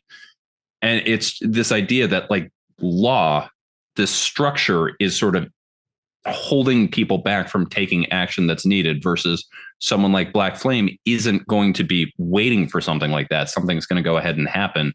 It's again, just like the law versus chaos, all things go in there. I think really what comes down to is next time I need to send you something, I'm just sending you Shin Megami Tensei series and you're playing through it. I can't wait for you to bang your head against the wall so many times when you play Shin Megami Tensei Nocturne 3. It's a classic, and it's if you've never played a game before, you'll hate it. But it's great. It's great. You'll hate it. You'll be miserable while you play it, but it's great. And that's what Shin Megami Tensei is about. Also, real quick, before we do anything else, we're talking about the build of this book and just like how good this is. Can we take a quick moment to? I don't even have the space to unfold that here. Look at this. Look at this. This is a $25 book. Again, this is bigger than an absolute. And we have a however crazy long this is. And then there's stuff on the back too.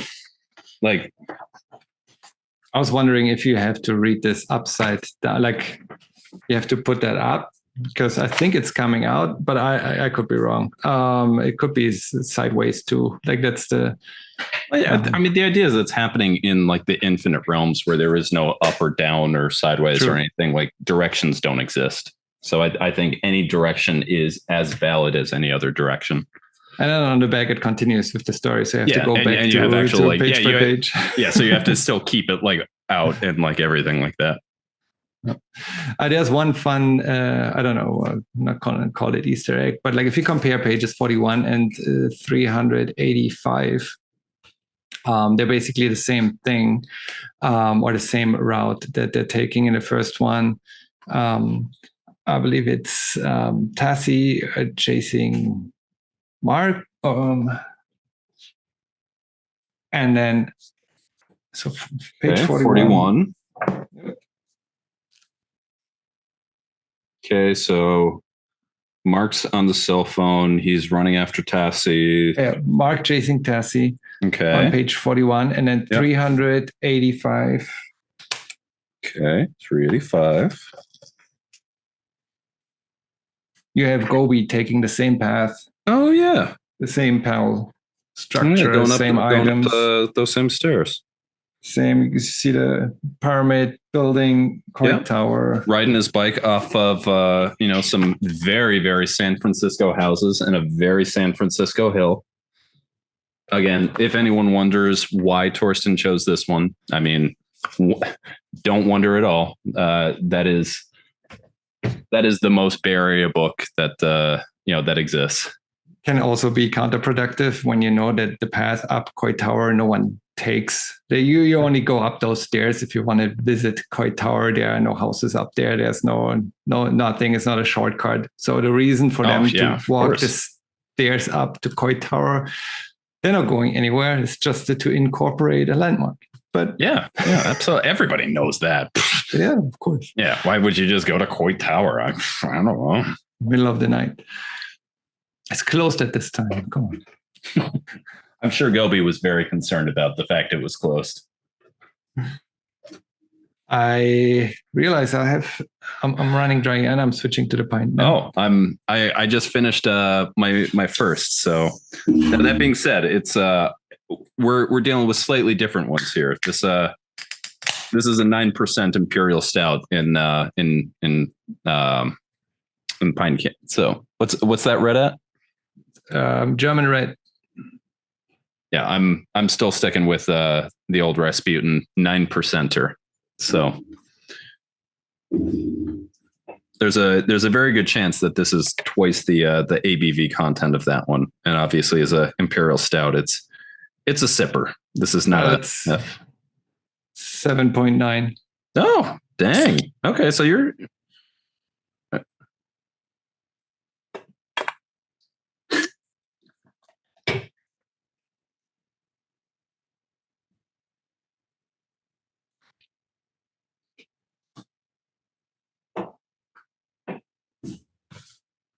Prost.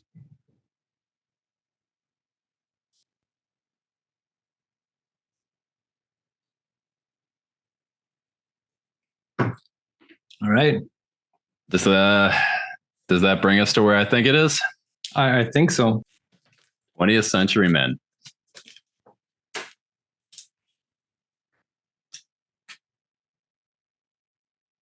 So first off, one of the reasons I wanted to send this to you, first off, this was my book of the year last year.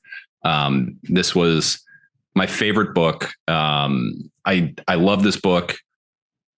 It's not a book I want to read all the time, but every time I do, it's all I want to do.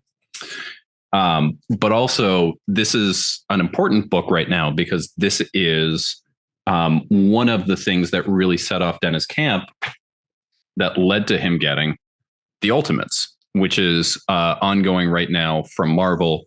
It's one of their flagship titles. It's one of the most popular books that they're publishing. Camp had written a miniseries for Marvel before that, Children of the Vault, that was part of the X-Men universe, which was what kind of vaulted him to here. But 20th Century Men was really sort of this series that kind of put him on the map. And It's not a map that you would think would lead to a mainstream Marvel title, but people are loving the Ultimates, myself being one of them. And this is kind of the through line that gets them there. So I know I love this book. You want to tell me a little bit about 20th Century Men? It was a bit tough to get into, to be honest. So I started reading it 3 months ago when you sent this over. And I thought I had enough time before vacation and everything to get through it. This is not a vacation book. I think you even told me, you were like, yeah, I'm going to go to the beach. And I was like, don't take that book. Do not. Like, that's not a good idea. And I don't even think I finished the first chapter. I might have even fallen asleep while reading it, which I don't know, it's a chicken and egg thing. Like, I don't know if I was tired anyways and just fell asleep, or if it was the story and that just happened. But long story short, after vacation came back, I was like, okay, I have to read this because we're about to meet here and talk about this. And so I started reading it again from the beginning, reread the pages that I had already read before, and it wasn't really getting better. So it was super tough to get into. I think the first 2 chapters are very convoluted. If you just like even rereading, I haven't had a chance to reread it. I wish I did. To go over it a second time, because I think there might be actually stuff in there that makes more sense with a second read. But if that hadn't been a book that you sent me and I knew that we were going to talk about it, I would have not finished it. I'm pretty sure I wouldn't. And then I was wondering if it's just my perspective, if there was like my mood in that situation. But I go back through the first pages, and without knowing the story, none of this makes sense. Even now, I'm wondering, why do they put Vietnam in there? The story has nothing to do with Vietnam. They want to introduce you to a character that you know nothing about, but I don't know if that's the right way. And then, the first 2 chapters are really, really tough. But since I had to stick with it, I read this 3rd chapter. And once I finished the 3rd chapter, I actually wanted to keep reading. I didn't have time that day, but I made time to continue reading after finishing chapter 3. I was going through chapter 3, 4. I couldn't put it down. And then after chapter 5, so the book has 6 chapters. After the 5th chapter, I was like mind blown. I was like amazed by the story, by the writing. And I read the 6th and last chapter. It gave me chills. So I love this book after finishing it. I still think that the first 2 chapters, or at least the very first chapter, is very rough. I don't know why they start off like that, because I can see how this turns readers away. Still, I don't know why on the 2nd page you get introduced to Vietnam when it has nothing to do with the story. But I love the direction this book went.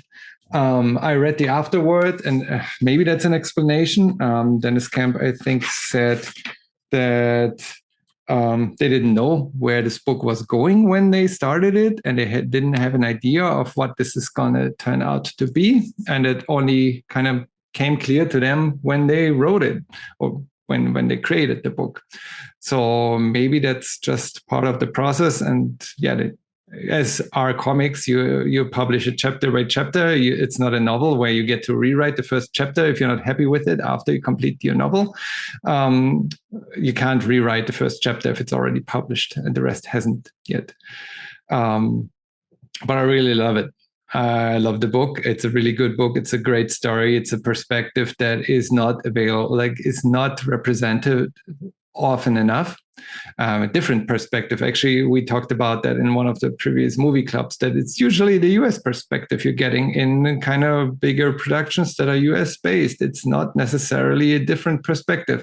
I wondered if Deniz Camp has any Russian background, Afghan background, but he does have a Turkish and Filipino background. But I guess that already provides him with a little bit different cultural perspective on this world than maybe a Native American would have. Okay. So I think what you said just now is sort of my interpretation of explaining the Vietnam part. Because from a story perspective, you're exactly right. Even when I reread this, and I remember, so this was a book I read that was suggested to me by my buddy Skip. Rest in peace, buddy. He was my favorite guy to read comics with. I have, nope, I guessed wrong. Right there, that's his album. I keep that up.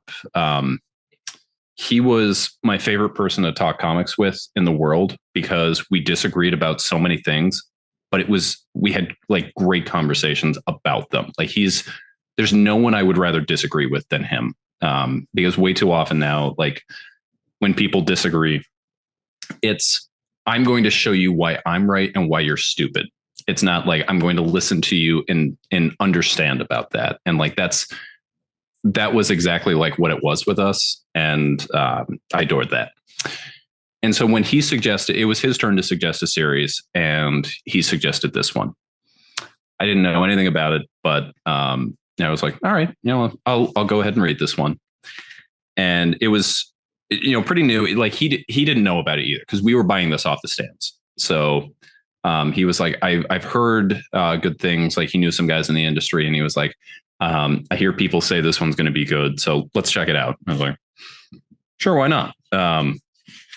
And I remember buying this off the stands, and that Vietnam scene at the beginning, I'm just like, what is happening here? Like, why? I don't understand this at all. And I think like I read that, and then like shortly after the Moscow scene, and then the Afghanistan scene where he goes before the tribal council, and I was just like, I think I put the book down. And I was like, I'm not in the right stage of mind to do this. And then I did the same thing as you. I went back. This book clicked with me after issue 1. Once I gave it the full read, I was like, holy shit, like holy crap. This is a book that is meant for me. Like it's everything that I want. It is like a dense realpolitik, look at superheroes in, recasting real world. Come on, put me in focus. Don't put my books in focus. And there was a little bit of an impediment from the beginning. But it, by the end of issue 1, like I got there. And it wasn't until I read it the second time and I re-encountered that Vietnam part that I think I understand why. And you actually touched upon it there with the idea of the American perspective. I think that Vietnam part is there for American readers to be like, hey, I realize that most American history classes aren't going to touch much upon the history of the Soviet Union. You aren't going to really understand much of sort of Afghanistan as a staging ground during the Cold War, during the 70s. But hear me out. You guys know about Vietnam. I'm going to put this here. I'm going to put some very specific imagery that's in there. We're going to mirror that later on. And it's going to sort of like put that there. So it's like, America, you know about the Vietnam War. From Russia's perspective, this is in some ways their Vietnam War. And so I think it's basically just like Americans setting the mood is, I think, what that Vietnam scene is. And it's unfortunate that for anyone who's not in that space, it's at the very beginning of the book because, you are not natively an American. You are, I believe, a German. Germany is that what it is? I got both, an Australian and I have that one. And yeah. But I fully believe that's what camp is doing with that, and it just basically like it's trying to lay the groundwork and saying like, this is the state of mind I want you to be in. I think I fully agree with you. I think if he could go back and take that out, I think he probably would have removed those pages It's not only that though. Like it's the whole, like you're jumping. I mean, yes, this part, I get what you're saying, but it's not only the Vietnam. It starts off with Vietnam. Then you have the another backflash. Like but I love that because that tells me was recruited. You usually put that later when you know the character already. Like this is him as a child. I mean, you can do that in the beginning, I guess. Again, like pacing, it's an important part. Maybe it shouldn't be the first part we see. But I think it tells us basically what we need to know about Platonov. Basically, that he is brilliant and he is the lab perfect communist. Like he is from a young age. He is a child that understands that, in a communist state, the state takes what is needed. Nothing is privatized, not even the family. And, he's taken away and the driver says, "You'll see her again." He says, "I won't." And it's not, he's looking back, but he understands fully well, no, but Russia is more important than the truth. And it's just in those 3 pages, it sort of gives you what you need before we're taken into Kabul. And I think that's important. And one of the things here too, that's important for me. I think it's really tough to write characters who are smart because like in comics, you either need to like be very, very smart yourself and put that into the writing, or you need some type of like special through line to give them. So it's like, if you're doing Lex Luthor can be really smart because he's inventing, like he invents a machine that no one else has invented and like can't exist in real life. And my God, he's the smartest man. But like, I think back to Invincible. And Invincible is a book where like people keep going, "Mark, you're smart. Like, Mark, you understand that." Like, and I'm never shown why Mark is smart. Like people keep doing this. And then like, there's a part, where Mark teams up with a villain because he thinks what the villain is doing is helping the world writ large. And it's like supposed to be like Mark's thinking here. And like, there's never a point in that story where I feel like Mark is smart. And I think that's tough. And here, basically, we're given, like, we're shortcutting that the character is incredibly intelligent, but in a way that makes it very effective. We get to see like, this is a child that's taken from a young age for his intelligence. And then basically he becomes this superhuman hulking monster. And he's able to clear these tribal disputes that have happened here. I think it's done very effectively in a way that it could have been really easy to fumble, where it's just like, "My God, you solved the Palestinian crisis." Like it's like in a way that, it's almost like Alexander cutting the Gordian knot, where it's like you're shortcutting, getting to the point that you are establishing this character as a presence. And I think that's really what the beginning, all of that is it's basically like, here's the situation we're in. Platonov is super, super effective. And I'm going to show you why. Okay, we good? Platonov knows what he's doing. Okay, now let's take everything there. And that's I get that part. The introduction, it's just very, very dense, right? Like very thick. And for a beginning of that book, the whole book is that way. Yeah, there's no ramp up. It's just basically like. But then you have that scene, but then you're immediately taken out by like a media room flashback, like video showing. Like I get what they're doing, but it's jumping around so much. Like because then you think, oh, maybe this is important. But maybe it's not. Like it's a little bit another backflash, and then there's a lot of setup in the first one. I agree. You jump back to the US, or like you jump for the first time. You jump to the US in present day. Well, present day here is 1987. When is the prose coming? Is that It's also is that the first chapter?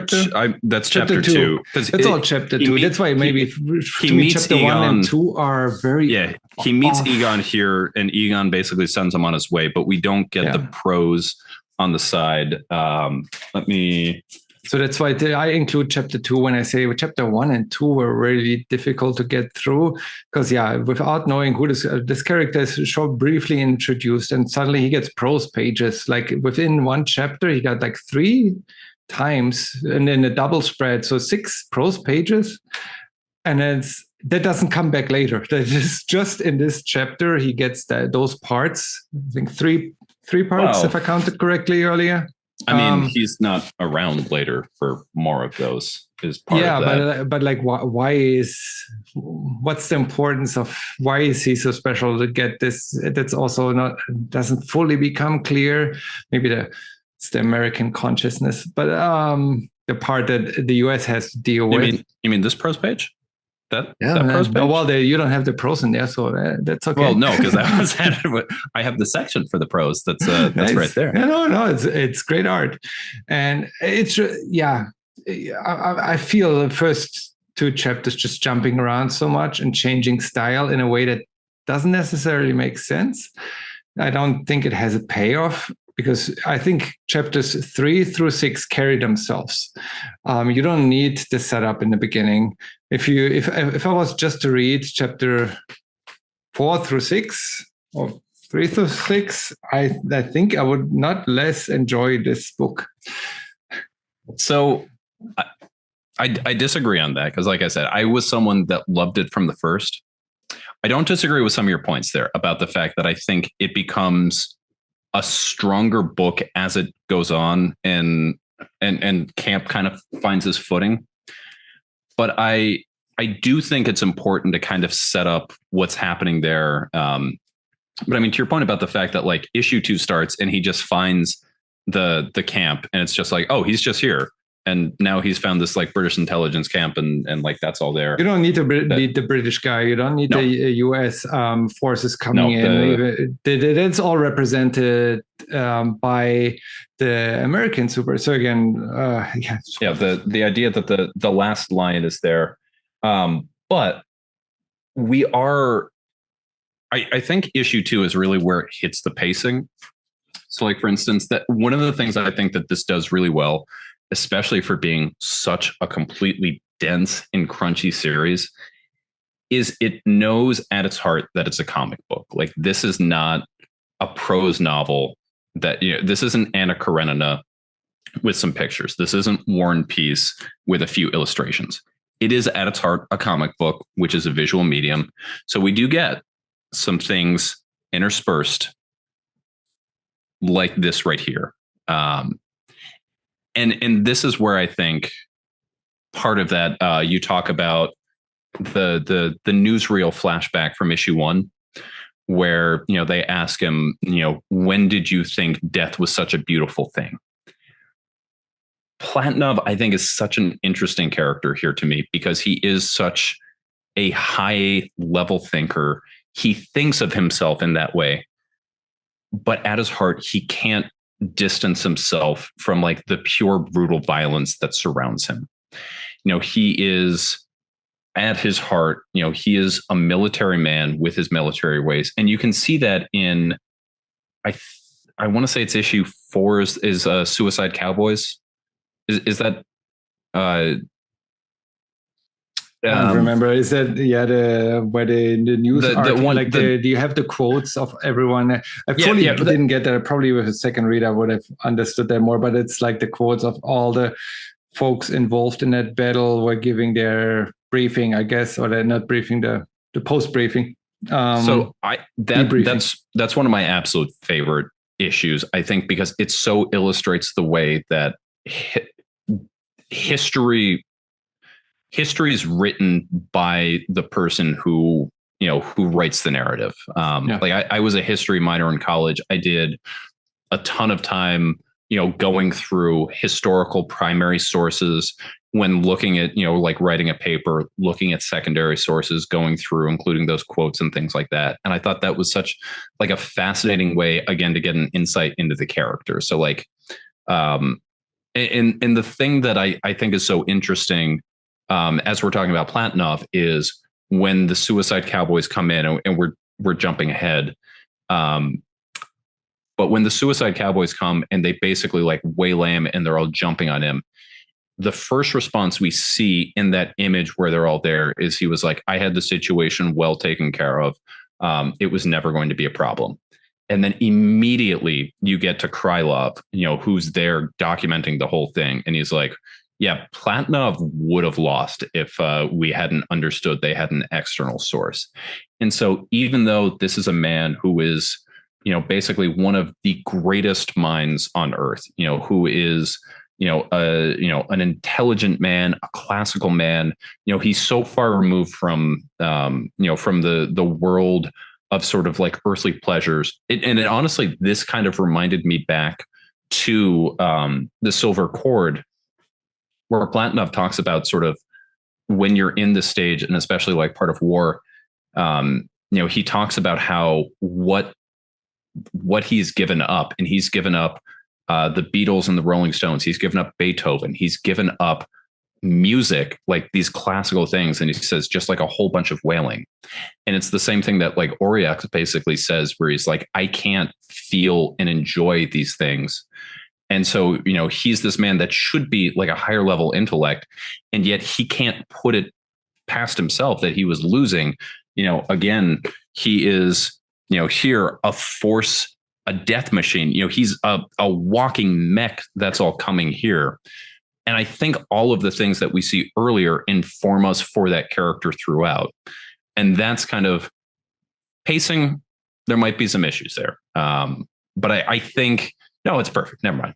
You're right. This is a perfect series. Is chapter 3 and 4 are, because again, chapters 1 and 2, I'm like, okay, couldn't get into it. Chapters 3 and 4, this is where the heart, not where the heart lies, where the actual introduction, the way you understand the characters, where you get where everyone is coming from, where Platinov is coming from, where the journalist's name, what's it? Krylov. So Krylov is his like name in the unit. I can't remember what his actual name is, but the memoir that he writes and like what the unit calls him is Krylov. And when he writes the memoir, it's my name is Krylov. Okay. So Krylov, what they're back to, where they're coming from, you understand the character, and without being given like a backflash, like by how they act, by how Asra acts, by how the US acts, you understand what they're doing, what the players are. And then you have chapters 5 and 6. So it's always like going hand in hand, like 1 and 2. Okay, those are. They need to find the story. 3 and 4, you get the characters, and then 5 and 6, you get the complete payoff. Like 5 and 6 are just boom. Like this is the Russian perspective. This is the US perspective. This is the Afghan perspective, and kind of taking a step back there in 5 and 6. But I was still talking about 3 and 4, and I think those chapters are perfect in themselves, even though they need 5 and 6 for the payoff. But they are kind of the foundation that the book is built on. By the way, it occurs to me that we both kind of came in here just like ready to talk about this book. For anyone who's still watching, and I appreciate anyone who's still here at what is the I think we're somewhere about like closing in on 2.5 hours at this point. No, I think we started recording like 40 minutes in. So yeah, so it was like 2:30. It was like 8:37. Yeah, so it's like either way. People have been here for a while. Can we back up real quick and and give a quick like plot summary on what this book is about? Yeah, so the story is about how the US and Soviet Union fucked up the Middle East. I mean, not wrong. Not wrong. No, so the US and the Soviet Union at the end of the Cold War, both nations have super soldiers that are battling it out in Afghanistan. The book is mixing fiction with history. So that battle actually happened. Both forces were in Afghanistan. They didn't have super soldiers. In this book, they have super soldiers. Captain America was not the president of the United States on his third term. But yeah, that's the premise of the book. You mix a lot of history with fiction. And I think what they wanted to convey here is how the actual truth, and what they mean with the actual truth is not fact-based truth, it's metaphorical truth. That once you read this book, you get the essence of the conflict. You get the essence of each of the three countries without being presented historical facts. Because let's face it, if you read a book, a history book on the conflict, I don't think you actually get the essence of where each nation came from. After reading this book, you get where each nation came from, how each nation acts, what the players are in each nation. You have the US with sponsors, president, and advocates that are all playing a factor. In the Soviet Union, you didn't have that. You had the government, and that was it. And you had truthful followers of the government, even if they could have been a little bit critical of that government. I think that's why they picked the name Platonov. Can get into that in a little bit. And then you have the Afghan perspective that is so underrepresented at this point, and at this point also gone, I would say. Like, if you read this with today's mind, this story doesn't ring true. This doesn't feel right. But keeping in mind, this is the 80s. I don't know how Afghanistan was in the 80s. I'm sure that Deniz Camp did more research than any of us of how it could have been without the progression that history has taken. I want to believe that this is how it was, because I see other countries in that region that are like this. Well, we also see like a particularly idealized subsect of Afghanistan as part of this. Azra's village, we see as, it's more the idea. It's not necessarily the 100%, image. Yeah. The village is like a representation, but it's more the idea where the country could have gone if it wasn't for external interference. Well, and even with that too, I mean, she makes the point that basically like they are, the true communists. And actually, as someone who grew up in very rural Vermont in a small town that still adheres to a lot of like the very classical democratic conventions, to the point that there's a whole lot of things that in order to be passed by the town, budget issues, certain things like that, they have to be voted not just at a vote, but at an in-person gathering by the population. And so the second or the first Tuesday in, I believe it's April, all throughout Vermont, is called Town Meeting Day. Most businesses have it off. And the idea is that everybody still gets together in an auditorium in the same way that they were doing.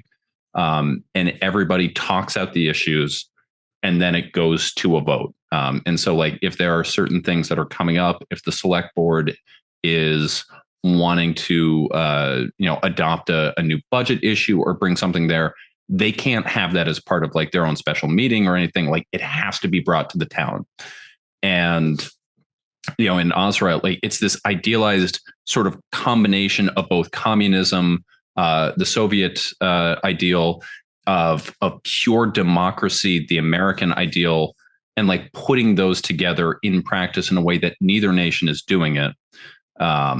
And seeing all of that is going here. Now, whether anything like that was actually happening, even in the small scale in Afghanistan, I think is largely irrelevant. It's more the fact that it could have, and yet it's sort of like, here's this example of like the perfect intersection of these two cultures, and neither of them can see it because they're so interested in their own interest that's going on. Both, with the Soviets, with basically taking it up as a satellite state that they need to be like the protection force for, the U.S. and the continuing business interests of the Cold War, and all of this happening while basically the ideal for all of them is being crumbled beneath all of them. So you're saying Vermont is a communist? Vermont's a weird place, man. Like, it's there. There was a great SNL sketch. I'll send you after I'm done with this, where it's basically like a new Confederacy meeting, and it's like a bunch of like Southerners who are like calling for like a new Confederacy and like we gotta secede, we gotta rise against it, we gotta go ahead and we have to like do all these things. And like there's these people in the back, they're like, yeah, we already do that in Vermont. And they're like, what? And they're like, yeah, that's already happening. And they're like, oh, but no, but like you guys are Vermont, like, yeah, you guys got Bernie Sanders. So like what we're talking about is this. And like, and they're like, oh yeah, no, we do that. We call it like whatever. And they're like, oh, Vermont's different than I thought. And like Vermont is very different than I think what like most people think of. It's not Afghanistan, and thus it is not this story. But just like as a separate aside, like I think that was to me like a really interesting parallel. But basically Ozra's village, the important part is like it's this perfect intersection of these two cultures. They talk about getting rid of money, and she says that we're a better communist than you, all while adopting pure ideal democratic ideas, but also having like they incorporate some traditional Afghan values, the idea of the 3 cups of tea that they're having there. There's a part where Krylov asks for food because he wants to practice his Pashti, and the idea of the laws of hospitality can't be refused. Like all of that happening. But at the same time, if you speak to a man, like you basically get stoned in the streets. So, and the idea that she, as part of that too, like she was doing him a favor by never meeting his eyes, so he never needed to fully know the face of the woman that he murdered without knowing it. But like he basically caused her to die by asking for this food. Yeah, that's why it's like a little bit yes and no to me, but it's a very idealized view, because one part you have that one, on the other side you have Azra as a female character, as a woman leading the Afghan people into that paradise. So that's like, well, which one is it? Either the women get treated in version 1, or they are the leaders and they can create that paradise. But it could be both. It could be. But it's also, Ozra's village is supposed to be this idealized state. That's not where Krylov was. The only person who ever goes to see that idealized, fictionalized state is Platonov, and then eventually Sixbill. But the village that Krylov goes to, and the rest of them, that's more of just sort of like your traditional Afghan village, which I get the sense, and I'll be fully honest, I don't have enough historical perspective of traditional Afghan life in the 1980s to know if this is. No, I'm sorry, that is not one of my fortes. I wish it was, but it's simply not to know. But I'm going to trust Camp here that he's done his research, and that is something that's happening there. I do too. Again, I was mentioning it earlier. It's like similar to what I've heard from other countries. I know they've had a pretty bad war recently. Syria, Lebanon. There've been lots of refugees leaving prior to that war coming.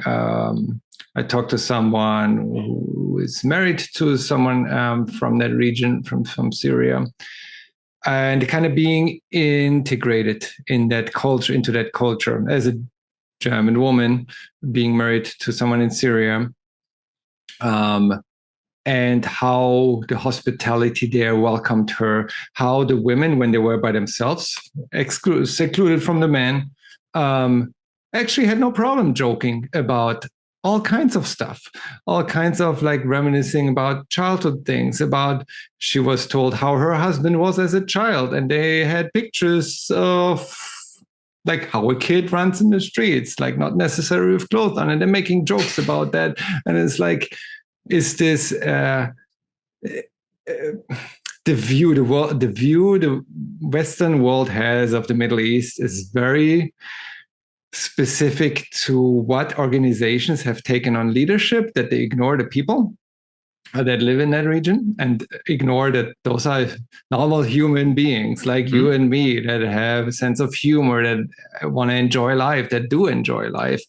And that's one of the things in the reading this book, like how without the conflict would Afghanistan have developed different. I mean, there's no doubt that it would have developed differently, but the Taliban would have not. It hadn't been a colonial power that the Western nations just sort of carved up. I know, I sound stupid. I want to put this out there because we have some viewers maybe that need to be brought in first. But are you saying that Africa bears a history of European and American colonialism? Because if so, this is shocking to me. And the Taliban wouldn't exist without the U.S. and Soviet directly Union funding it, or the group that became it. And no. Well, we're recording on 9/11. That would never have happened if someone else didn't start first. But let's not go there. This book represents the view in the late 80s before the Soviet Union fell, and I think the protagonist. Sorry, that comment needed a chug there on that one. I tried to fly over it, but you want to comment on that? Stop! No flying. Also, last night's presidential debate, there was enough discussion that I'm trying to forget about all of that. This is not a political stream, by the way. Anyone who is, again, if you stuck around this, I'm so you could happy. Have just let me talk. No, I need to explain to everyone that we're not talking about politics here. We are not talking about politics. I need you to know that. But politics do exist. We will acknowledge politics without talking politics. So anyway, let's talk about Platonov. If we're not talking about politics, let's talk about how authentic those characters are. Because you mean this guy? Well, this guy, or the guy in the thumbnail. That's, by the way, the guy in the Anton Platonov, Boston the Russian Celtics novelist jersey. Andrei Platonov. I don't know. I'm trying to pronounce it the right way. Andrei Platonov. Yes, I believe 90% sure that that's the one the super soldier was named after. For anyone who doesn't know, Andrei Platonov, or like no one here knows.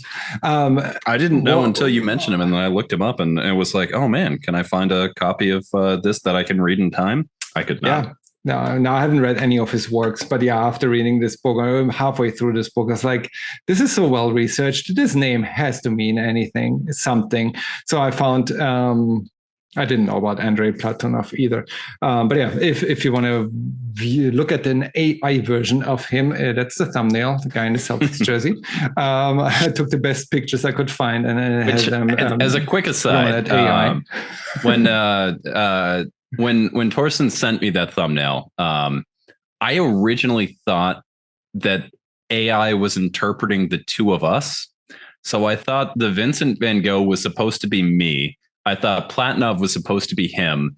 And I thought the AI had just messed up who was in what jersey, which, by the way, I was like, Platonov's looking pretty good. I was a little upset that I was looking as haggard as I was right there, because as Van Gogh. As Van Gogh, I was looking a little rough and whatnot, but he's got a little bit of the red beard. He's got the longer face profile, and that's because AI is not particularly efficient, or like that close. So when you had sent that to me, that's what I thought you were like doing, and I was like, that's interesting. It doesn't particularly look like us, but I guess I can kind of see that one's me, and like that one's supposed to be you. And then you're like, well, I hope that people recognize Vincent van Gogh. And I was like, oh yeah, no, okay, never mind. I see that now. But I was just like, my brain was trying to set things into the categories that I was expecting, that I wasn't looking for what was actually there. And like I said, I definitely did not recognize Andrei Platonov.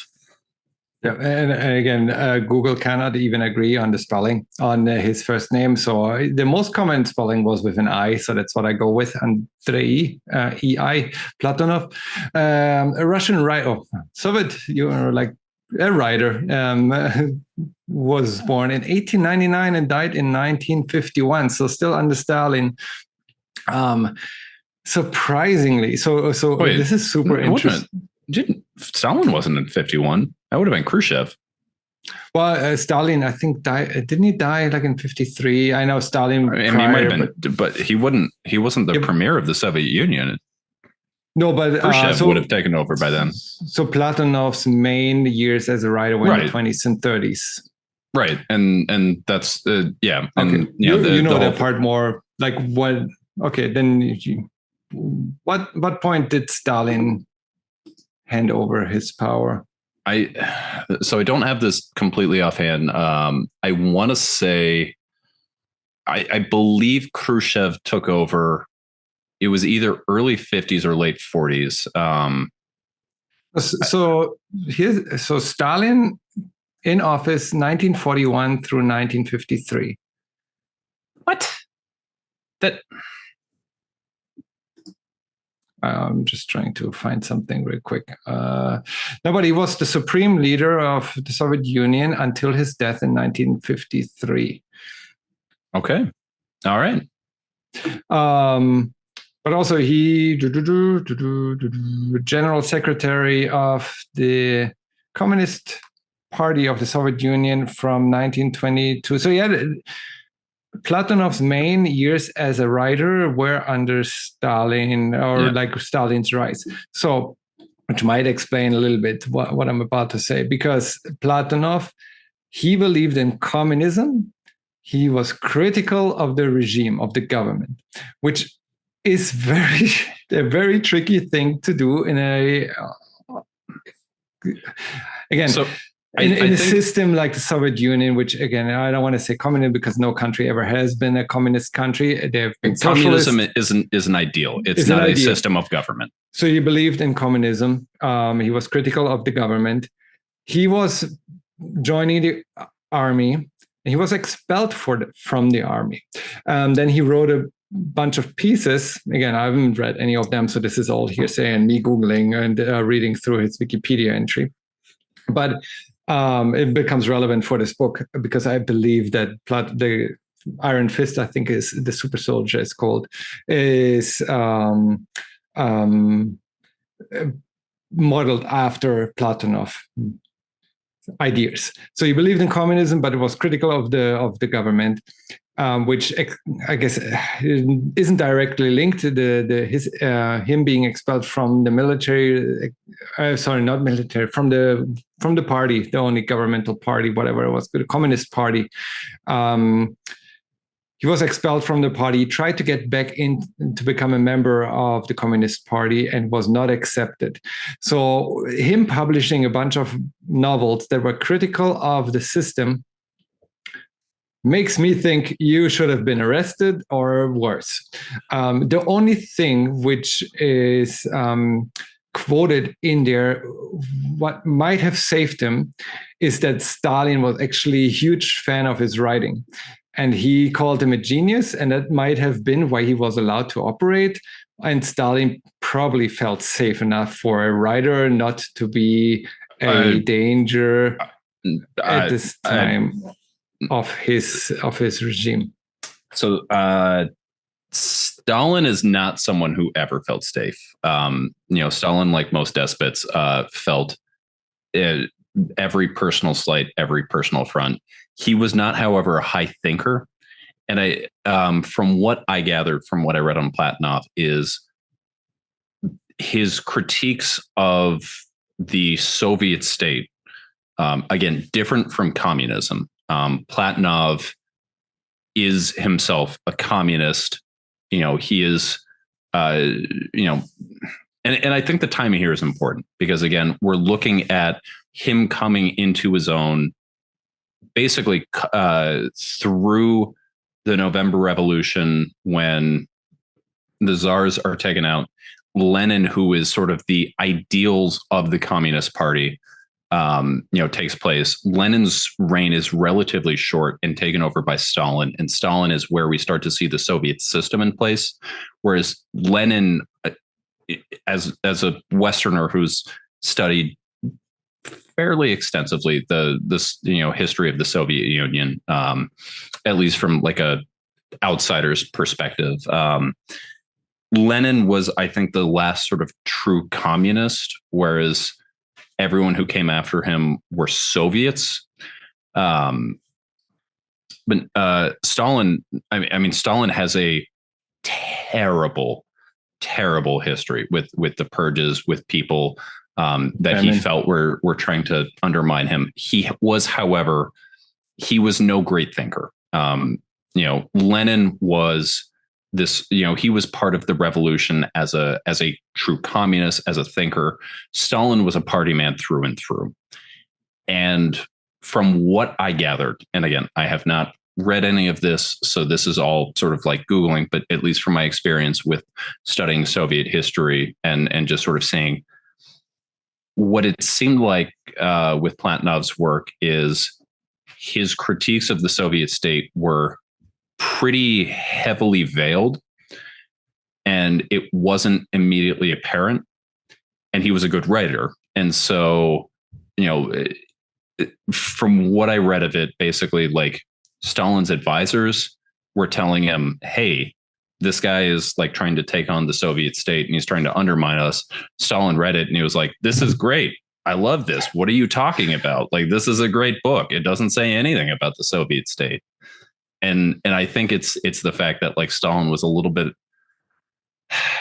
it seems was captured maybe by his writing, and because he was a true believer in communism, so that helped. I mean, he wasn't undermining the idea. He was just saying the way the execution idea is of executed it sucks. The Soviet state is not a communist. He is. He was a Marxist. He was a man who followed communism as an ideal. And again, we see in 20th Century Men, Platonov is a man when we talked about this at the very beginning, but when he talks about paradise, he's talking about a place that can exist in central Siberia, which is basically the communist ideal. And that's his place where he doesn't need his armor, where he's just walking amongst the people. And he believes in communism, but he still has his preservations about the regime of how it's being executed. He doesn't believe in the government doing the right thing necessarily. And he also has this other perspective, like he's more human, like he has more likable attributes than the American counterpart, for example, which could be than Six Bill. You're saying he's more like, it's so I mean, he even has a love angle, like how is that called in the media? I forgot the term. The love, I mean, romance. Azra is trying to honeypot him. Well, honeypot is what Azra's doing to him right there. Yeah, but like he still have the feeling, so you kind of feel for because him, right? Because you don't Azra, feel for Six Bill. No, you don't have any empathy with him. No, but with Platonov, because he has that. Again, that's why I think he's modeled after the writer. He has that ambivalent or multi-layered approach to the regime and to communism and the government.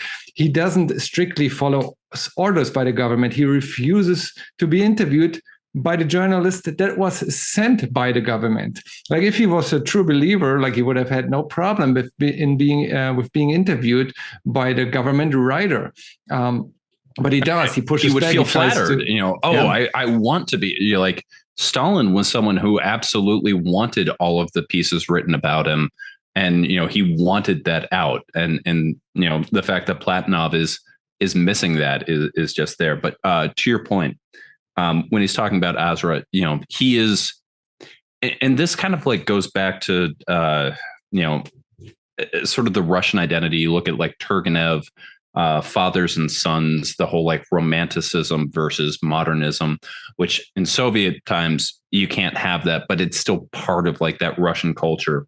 When he's talking with Azra at the very beginning, when she is booked him 9 minutes in front of basically the different tribes that have come together.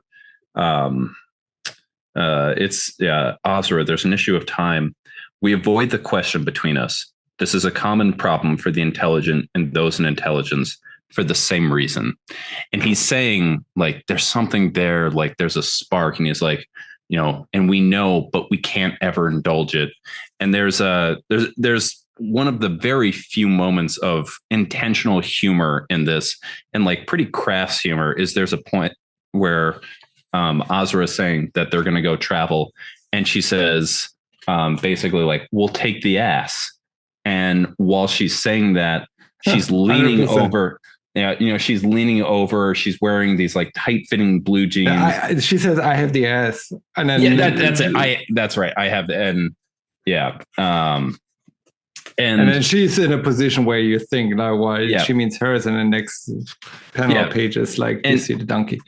And again, like it's this whole thing where, you think that it's this like these star-crossed lovers who can't ever be together because of these separate cultures. And then you find out for Azra, she had, another man that she loved, but truly the only one that she can completely love is her people, there we go. Yeah, you're exactly right.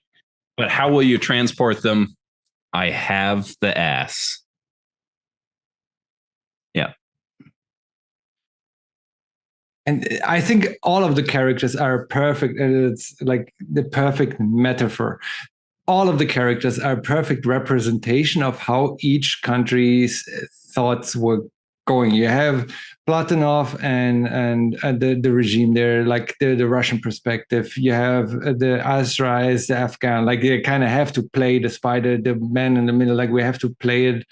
We have to suck up to them because otherwise we'd go under. So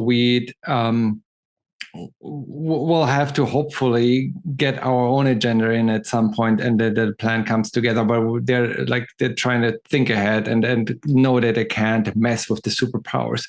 And then on the US side, you have the overpowered president. You have an activist in Egon Teller that is on the US. That's the only side which here by the way, has an activist side. For anyone who hasn't read, the president is absolutely supposed to be Steve Rogers, Captain America. I mean, there are multiple points where it talks about like, he's the first super soldier. There's even like a point where it like shows he's reminiscing about World War II, and it like shows the classic thing of Captain America punching out Hitler.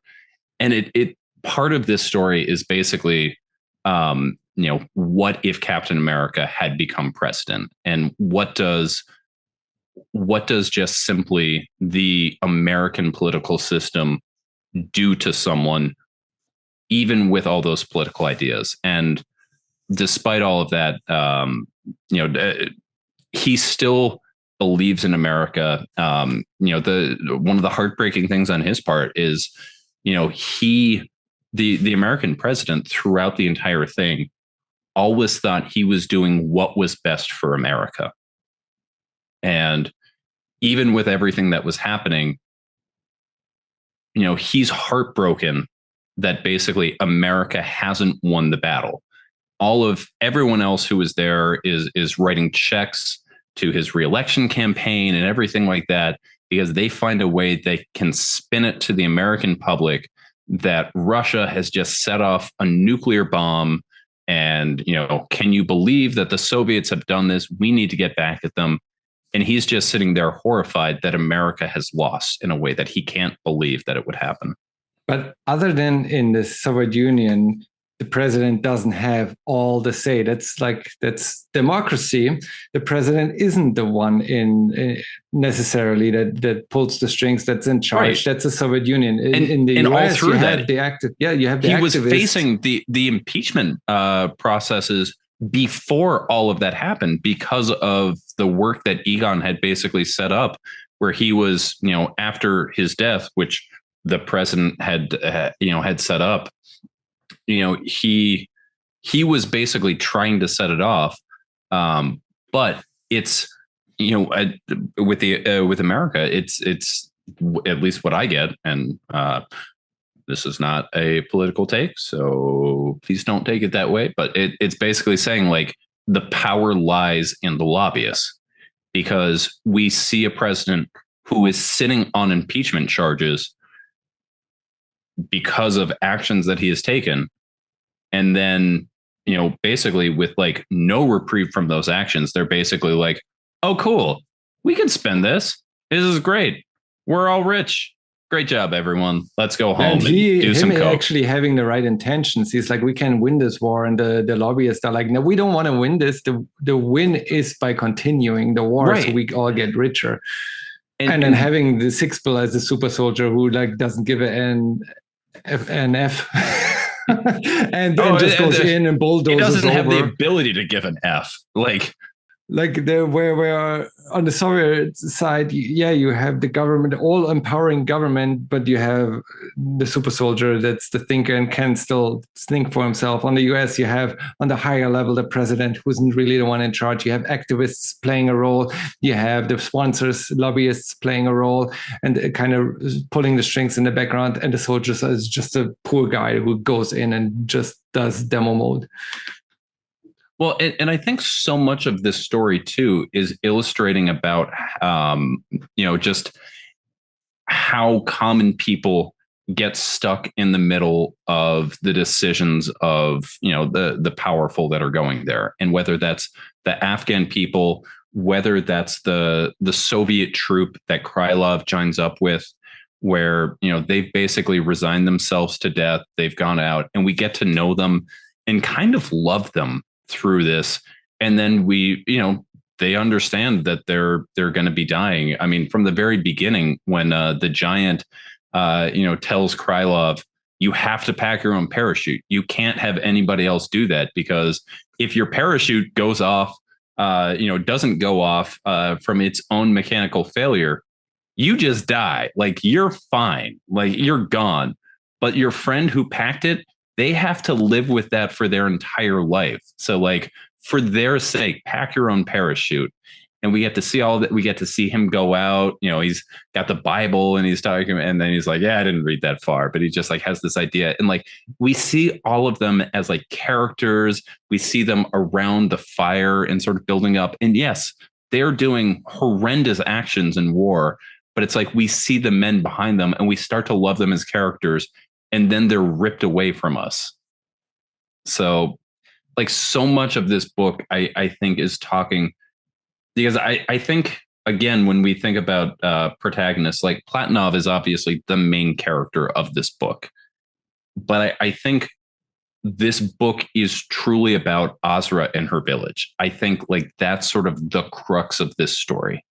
And really, it's where the perspective that Afghanistan could have had if it wasn't for external interference. Again, the Taliban would it's have obviously not existed. Idealism there that, we're looking at this idealistic state that, it basically, like, historically has only ever existed in the micro, has never been found a way that it can exist in a larger ecosystem.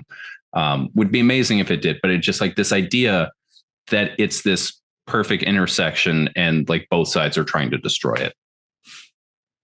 Yeah. I sometimes, when I read it, I wished that it had footnotes on some of the things, because it hits on so many topics. I wish it explored those more, but I'm very thankful that it didn't, because it was already dense enough, and reading footnotes in this would have been a like history book, prose novel. Can you imagine trying to get through issue 1 where you were already like, kind of like, God damn it, Bunk. Like, why did you send me this book? I need to get it. The normal reader has not that in-depth knowledge on Afghan history, Soviet Union during those times, even the US perspective, right? Like, I mean, the US, they only hit on, like we mentioned it earlier, the Vietnam War a little bit. They could have gone to Korea, and they could have gone to Panama and elsewhere. And it's just scratching the surface. And there's one example I actually typed down. I can't remember who. I didn't write down who said it. I think it was Azra. But in that quote, in those 2 sentences, it already like has so many ideas that could probably fill an hour of discussion. I don't need to comment on it, but I think it was Azra. But she says, he had so many interesting ideas, your Lenin. Pity I won't see how it ends. Instead of lullabies, my mother would sing us songs of the revolution. I never had a chance. Not only does it rhyme, but it also is hitting so many the great ideas of Lenin, but I know I will not see them unfold because I know they will not be possible in this realistic world because humans are humans and theory is theory. And on the other side, it's like we are just revolutionaries. So I never had a chance to be something more because we have to fight against the grander. This is poetic. Oh, Osro got so many good lines. So there's basically two reasons why I own this piece right here. I can't, that blocks the mic, so I can't hold it up while I'm talking. But one, I'm a huge fan of basically the cross hatching. Maurice Sendak is one of my absolute favorite artists of all time. And just getting to see the individual line work and how that goes, that was huge for me. But the second is one of my absolute favorite parts of the book. And Azra is my favorite character in the whole thing because of sort of what she's doing. And again, we've talked about the fact that her village is this idealized state that can't exist, but it does in the context of this book. But when her sister asks at the beginning of, or the end of issue 5, and do you trust him? Talking about Platonov. And then that's the through line that sees us through issue 6, where we, she says, my sister was the smart one. My mother was this one, and all of that. And then finally at the end, and she says, do I trust him? And she says, yes, absolutely. I trust him. He's a bomb, and I always trust bombs to explode. And that's the image that comes from that particular page. And that is just one of, in the context of the story, that's one of my favorite parts, where again, Azra is, even though, like you said, she understands that she is not even a minor player. She's not a player in this conflict. She is still doing everything she can to try and, secure her village, to try and make sure that she's safe there. And just I love that idea that it's just even Platonov, the Ubermensk, the super soldier, all of these things, it's still, he can be understood and he can be played for all of that. Yeah, and it makes you believe that she has this human connection, but she's still playing the game. She's still in the game. She hasn't lost her side. She doesn't need to trust a human. She doesn't need to have that personal reference. She just needs to keep playing the game, and the game is the bomb will go off. Yeah. Gonna open my third one. Well, I can't let you drink alone. That would be irresponsible. No. That would be irresponsible of me. Especially at this point that we're just getting into this book. We barely have scratched the surface. After we open this, I have a very important question for you. Oh, I would love to hear that after we pour this and cheers. The wheat pale ale. I hope this is as good as the pale ale. What would have been really good if you had it is an India Pale Ale, also known as an IPA. I don't know if you've ever heard that from that brand, the same brand. They had 10 different styles and images, but I knew if I had more than 3 beers here, especially with the 7.9%, this conversation would go elsewhere. I'm on my third 9% beer, so I mean, Prost. Prost. Okay, one statement and one question. So the supernatural powers here are never really explained, right? We don't know where they came from. But question, is it important that they have supernatural powers? Is it important to the story? We could have gotten a story without superheroes if this wasn't comics. I get why it's superheroes and superpowers, because it's a comic book. I mean, there are comic books without it too, but for the purpose of this. But we don't get an explanation. They don't really need to use them that much. I mean, they could have used some other equipment. Is it important to the story that those are superheroes? I can answer this in two ways. Is it important to the story that's being told? No, absolutely not.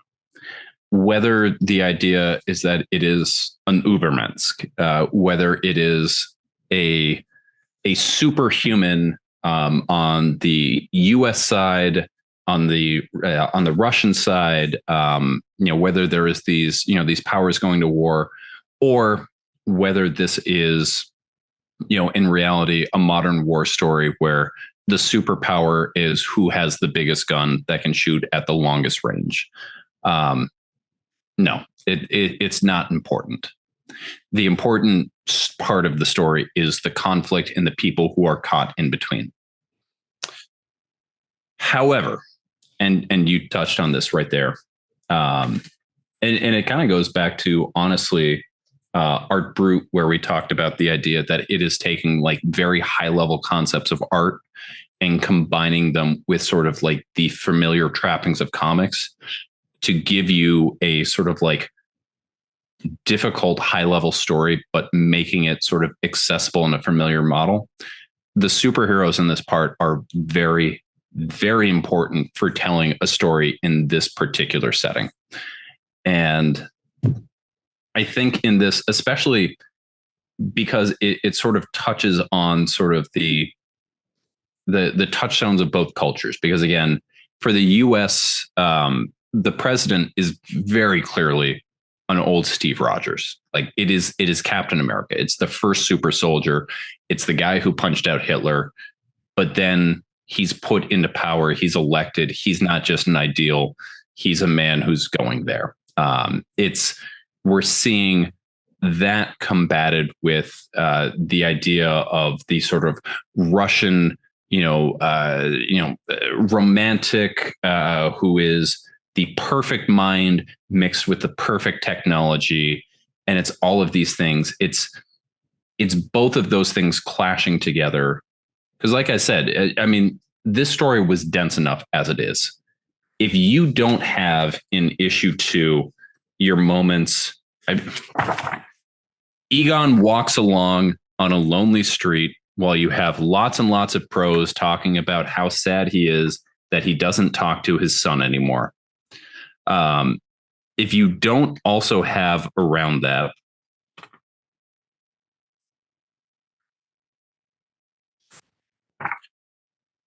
this is not superheroes, but we have the Giant, who is a super personality.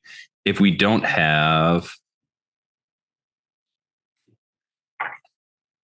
Platinov lifting up in the air, bada, bada, bada, bada, bada, bada, bada, bada, bada, it's not a particularly effective comic book.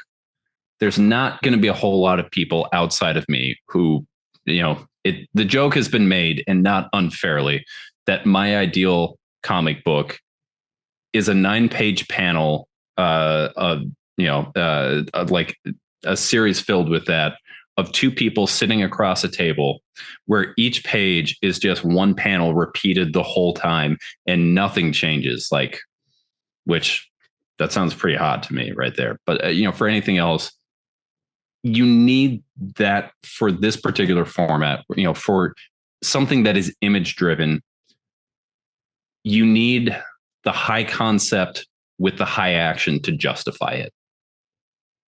What do you think? No, it needs to be simplified just to have a personification of a country. Like you have to press the values, actions, and thoughts of an entire nation into one person or 2. And then for that to be accomplished, you have to overpower that person. Otherwise, why is that person important? Why would you be interested in that? How else could you accomplish a personification of an entire nation in one character?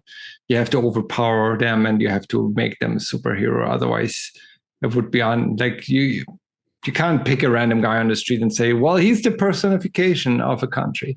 He has to be special, and the special part comes with the overpoweredness. I still don't know what the superpowers are of each of them, other than Platonov is wearing a suit that makes him very strong. And I mean, the man had his heart removed twice. Yeah. He's not just. I mean, he survived a nuclear explosion. Platonov's a superhuman. I'm trying to find the movie that you just described in your 9-panel comic book. There are 2 movies. I forgot how they're called. I don't know the movie, but there was a TV series that used to be on called The Man in the Booth, or it was like The Man in the Last Booth. And I adore this series, and it's probably for most people the absolute most boring series ever. But the idea is that the entire series is shot in a diner. So every episode is a bottle episode. But the idea is that there is one man who sits in a booth at the end of a diner, and people come up to him and they tell him their problems, and he tells them ways that they can fix their problems. And the more that they go into it and the more that they get the thing, the more extreme it happens. And it's this question of, is he some sort of like fell power? Is, like everything that he's doing, like they're getting the things they want, but their lives are getting worse. They're becoming worse people. Some of them walk away from all of it. Some of them like get in really deep. And a lot of the stories of the individual people start crossing. And I love that series. But for most people, they're like, this is good. It's just people sitting and drinking coffee at a diner. This is so dumb. Nothing happened. And like in my mind, I'm like, yes, give me this. Yeah, I found it.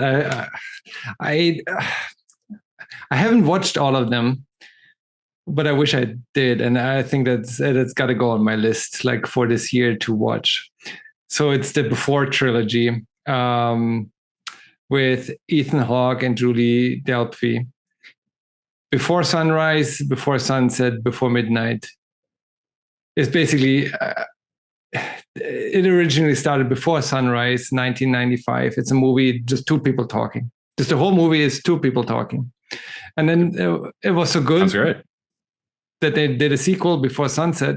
It's still the 2 same actors, just a movie with them talking. Yeah. Apparently they made another one. I didn't even know about this in 2013. The 3rd part, Before Midnight, still same 2 people talking. I watched parts of the 2nd movie and I actually loved it. I don't know why I never watched the movie. But there's one task. If anyone here is still watching, this is going to be a leaper to edit. No, you know what? If anyone is still watching, if there is anyone here who is still watching, and you are in the continental US, I need you to comment bottle episode.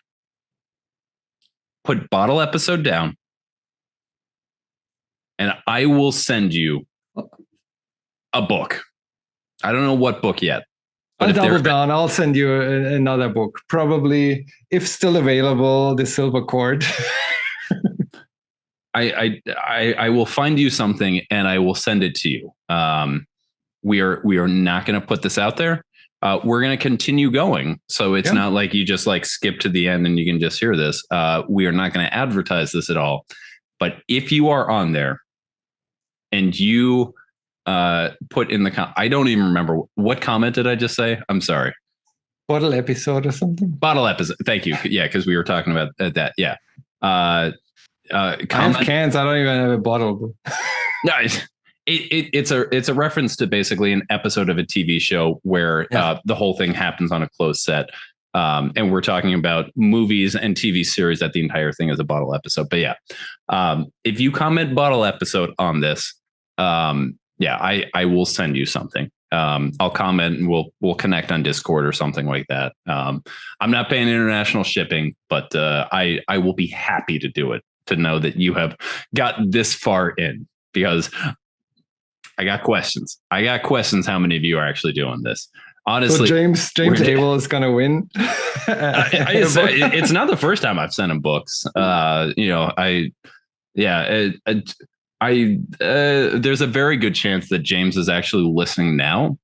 Like we haven't posted this, but yeah, there's me out. It's James. He's probably listening somehow. Yeah. No, James might be in the second room next to you. Not physically, but like he's got his spirit. His silver cord has connected him to James's silver cord is just connected to the internet, and he is in all places at all times. Like there's a good chance that like with James's connection with the internet, he is just omniscient. I'm not putting it past there. Let's bring this back. So one fun rabbit hole that I discovered, you mentioned it briefly, the Russian paradise. So Platonov is calling this, I don't know how to pronounce this, but the Belovodye, Belovodye,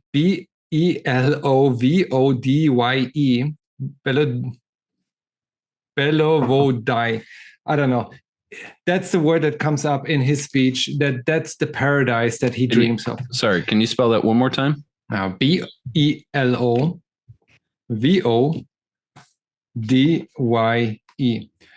So also known as the Oponskoye Kingdom. It's a paradise for Russian peasants where they could live undisturbed by the state. A paradise in Siberia. So all this shit that they're like just dropping in half sentences or like making a small thing in this book is all real. Like this is how well researched this book is, right? Like it's known by a different name, but when you search this word, it brings you to the Oponsky Kingdom, which then reminded me of something that I learned when I was younger. Tropes in regional fairy tales or in tales in general. In the United States, usually, that's 90% of the traditional classic fairy tales are, there's a Prince Charming. He's going to rescue this woman. And it's the prince that like kisses the maiden or something, awakes her. And that's basically how the story goes. So many story tales. In the Soviet Union, though, it's the peasant who is the hero. It's the poor peasant who rises up and becomes the hero. In Afghanistan, we learned that it's a complete different. I forgot what they put in here. I didn't write it down. It was and it wasn't is like the crux of the Afghanistan story. Whenever they're saying it, in America, it's a long, long time ago. In Afghanistan, it was and it wasn't. Yeah. So it's just interesting how every region, every state has their unique, their trope of what the fairy tale is like. In Germany, it's somewhat in between. It's not only the peasant, it's not the prince. It's also the loaf of bread, Baron das Brot, who is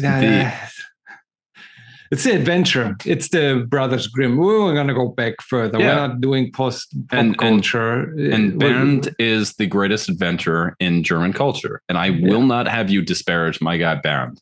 I'm not doing that. I'm just not putting him as the classic fairy tale trope. And by that, you are disparaging my guy Bernd. Okay. So also the German trope is a bread floating in space for 20 minutes without talking. Yeah. Yeah. They put that on at midnight because they don't know what else to broadcast. No, but it's even in that freaking sense, this book is true to fairy tale tropes. In the US, you have Prince Charming, like the president sweeping in or trying to. And then in the Soviet Union, you have the peasant because, Platonov was a nobody when he started. Yeah. He was boy, he was like removed from his mother. And then you have Azra, who's talking about the Afghan version of this and how stories are being told in Afghanistan or in the Middle East. And it's just a metaphor for how one nation has their own unique story, but it cannot coexist with another. So Platonov's paradise cannot coexist with Asra's new society. Well, even Platonov says his paradise is a place that cannot exist. Yeah. And to me, that's like a symbol of one nation exploiting another. It cannot exist because you always have someone else stronger coming in. Like you have Asra's society won't last because you have other nations coming in, other powers coming in.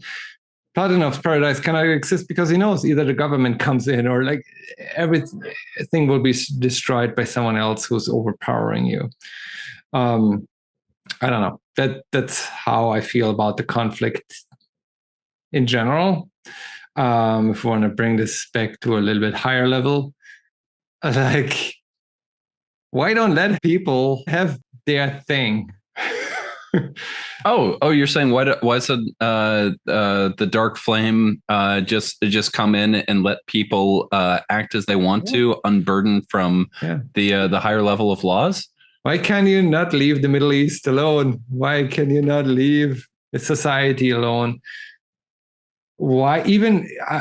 It's very tricky to say this in 2024. Why can't Black Flame just inhabit a body on Earth and just lead people into the understanding that people should act as they want to act, unburdened by higher powers? It's a different story, though. Oh, okay. So because now you're protecting your own. No, I get that point too. That's a different West. Where do you put the line, right? Like when do you interfere and when do you not interfere? Oh, that's not this. Like I said, we're not doing politics. We're not doing politics. I am acknowledging politics exists. I am not talking politics. We're talking about the silver cord. Why interfere? Where do you draw the line? I mean, listen. Like I said, I'm all about Black Flame's my guy, man. Like I want to see him come onto Earth. Now that he's here, I want him to there to be a chaos faction, and I want the main character to go on and have to figure out, are they going to do that? Or are they going to do that? And that's going to be like one of the three endings. Or maybe they find the neutral ending where it's the humanist ending and they expel both of those ways of life. And they lead the people in glorious revolution where humans and free will are able to reside over everything.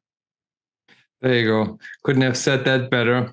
And before we get into way more details about all of that, I think I've said what I wanted to say about this book. I want to add one more thing. There's a very funny comment about the Bible. I'm not going to repeat that here. But if you read the book, you know what I mean. And if you haven't read the book, go and read this book. And please read the part about the Virgin Mary and what the people think about that. I mean, I don't disagree with you. Again, I think I even mentioned a little, not that directly, but like that part. But if you have not read 20th Century Men, and anything that we have said here is remotely interesting, I cannot recommend this book highly enough. 20th Century Men. It's on Hoopla. If you have it's on Hoopla, yeah. So like there's no barrier to entry except your time. All you need to do is just put a borrow in, just try this out. Even look at this art. Look at Stipan Morian's art. Like it's so good. This art is so fantastic. Like even and it changes up the way that it's done. You know, I mean, so we've got our colors here. We have full ink wash that's going on here. Like I swear to you, you will be better for reading this book. Also, again, we've kind of glossed over it. And this is coming here near the end of this discussion. We should have queued up the full credits before. Deniz Camp is the writer. We've talked about that a lot. I love Deniz Camp. We didn't even talk about the fact that there is even a connection between 20th Century Men and where is it? I don't have my copy of art. My art Brut is sitting beneath something else. So I'm going to use Ice Cream Man in its place. Thorsten, can you do me a favor? Can you go in your trade paperback and go to the very beginning where like it has the this writing, like the basically the Library of Congress part. So before the story starts. Show me that page again, because this page doesn't have any writing. No, it's before that. But like the equivalent of it with like where it has like all of the like the Library of Congress stuff, the credits and everything like that. Yeah, the black page. That black page. This one? Yeah. Can you read for me like what's at the very, very bottom of that? Special thanks to W. Maxwell Prince. W. Maxwell Prince. And who is he? For everything. For everything. Have we talked about a book from W. Maxwell Prince? Is that a thing that we've done today? I know who has an OHC. So, real quick here. Oh, come. Yeah, explain that, please. Yeah.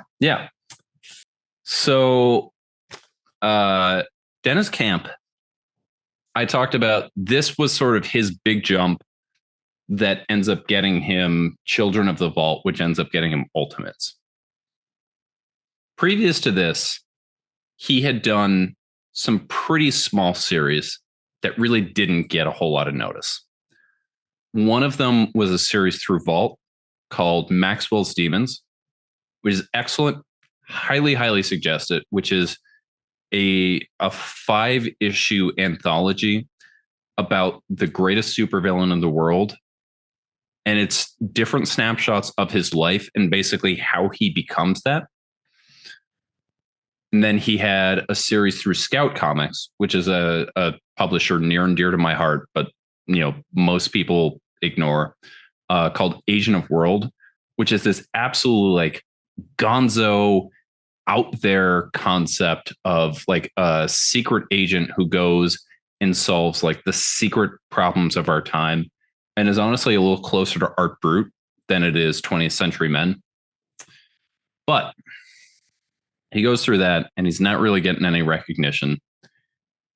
W. Maxwell Prince sees him and says, I love what you're doing, and enlists him to do a comic on his quarantine comic special that was happening after when the pandemic was going on. Comics weren't being published, and basically W. Maxwell Prince just self-publishes stuff with him and Martín Morazzo, and then gets a whole bunch of his friends to put out these stories, and they're doing these mini comics that they're charging $2 for people to go out and download.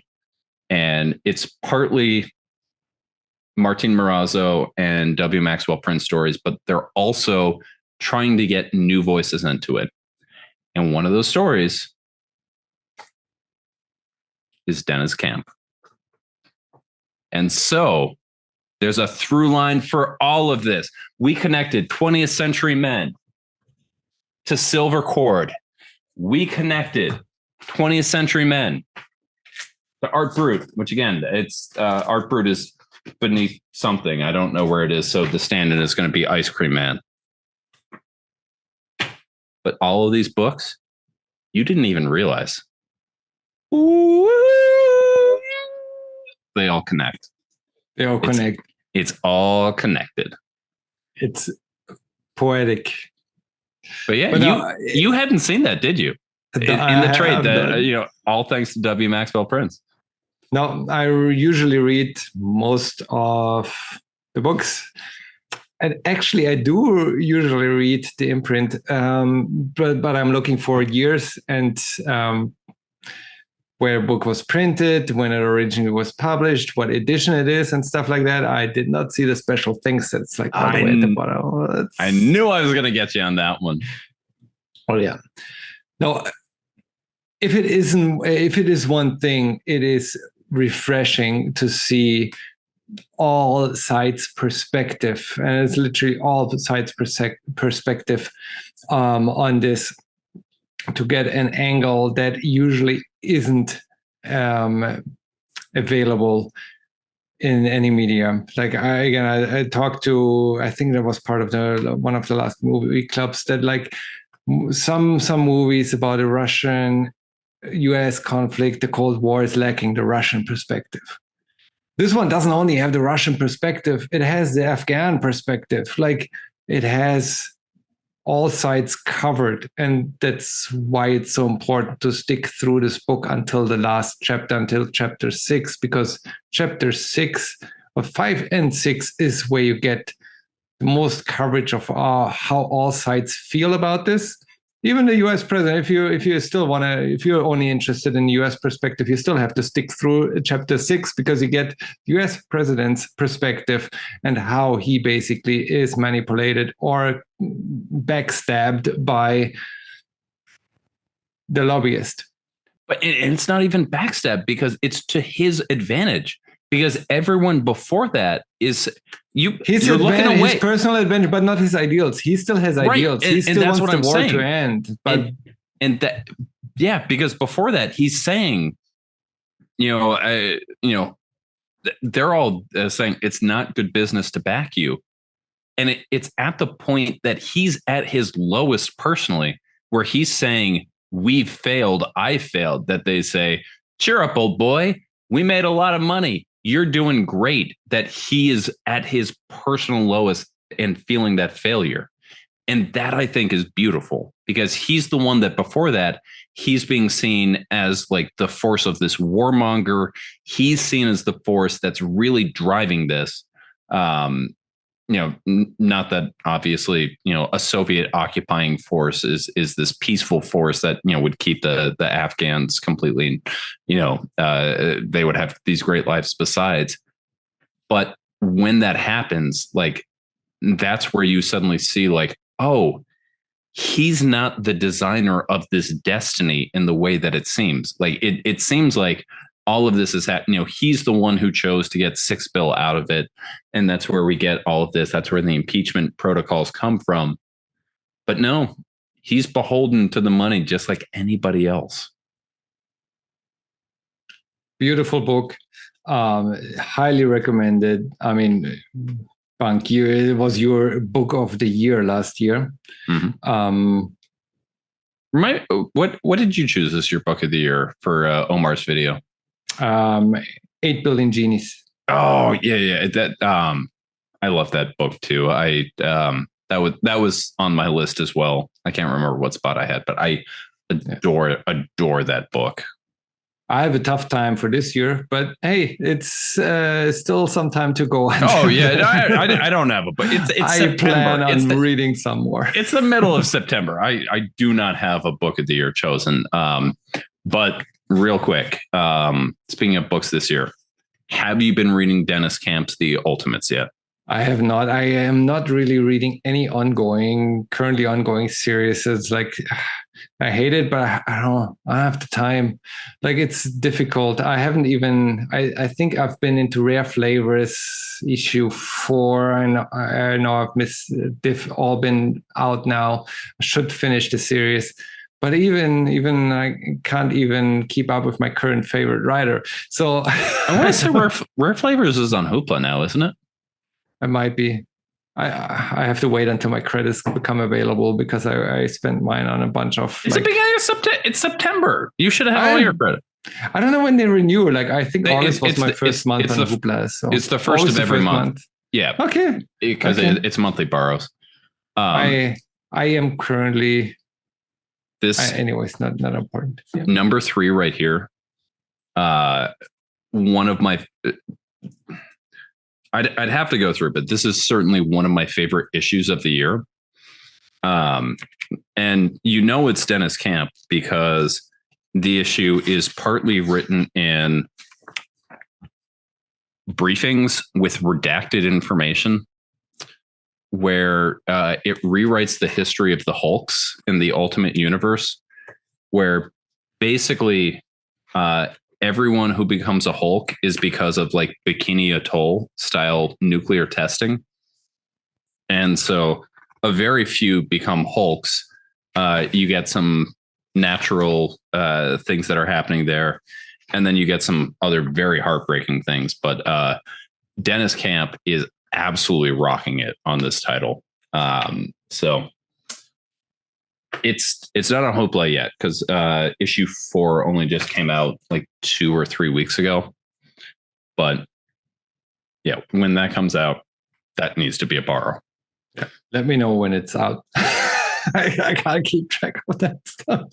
Let me go to comicreleases.com and I'll let you know. There you go. There you go. Awesome.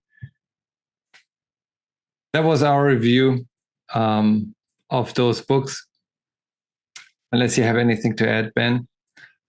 I feel like over the last 3 hours, we did a pretty good job covering what we needed to. So no, I'm very satisfied with what we discussed there.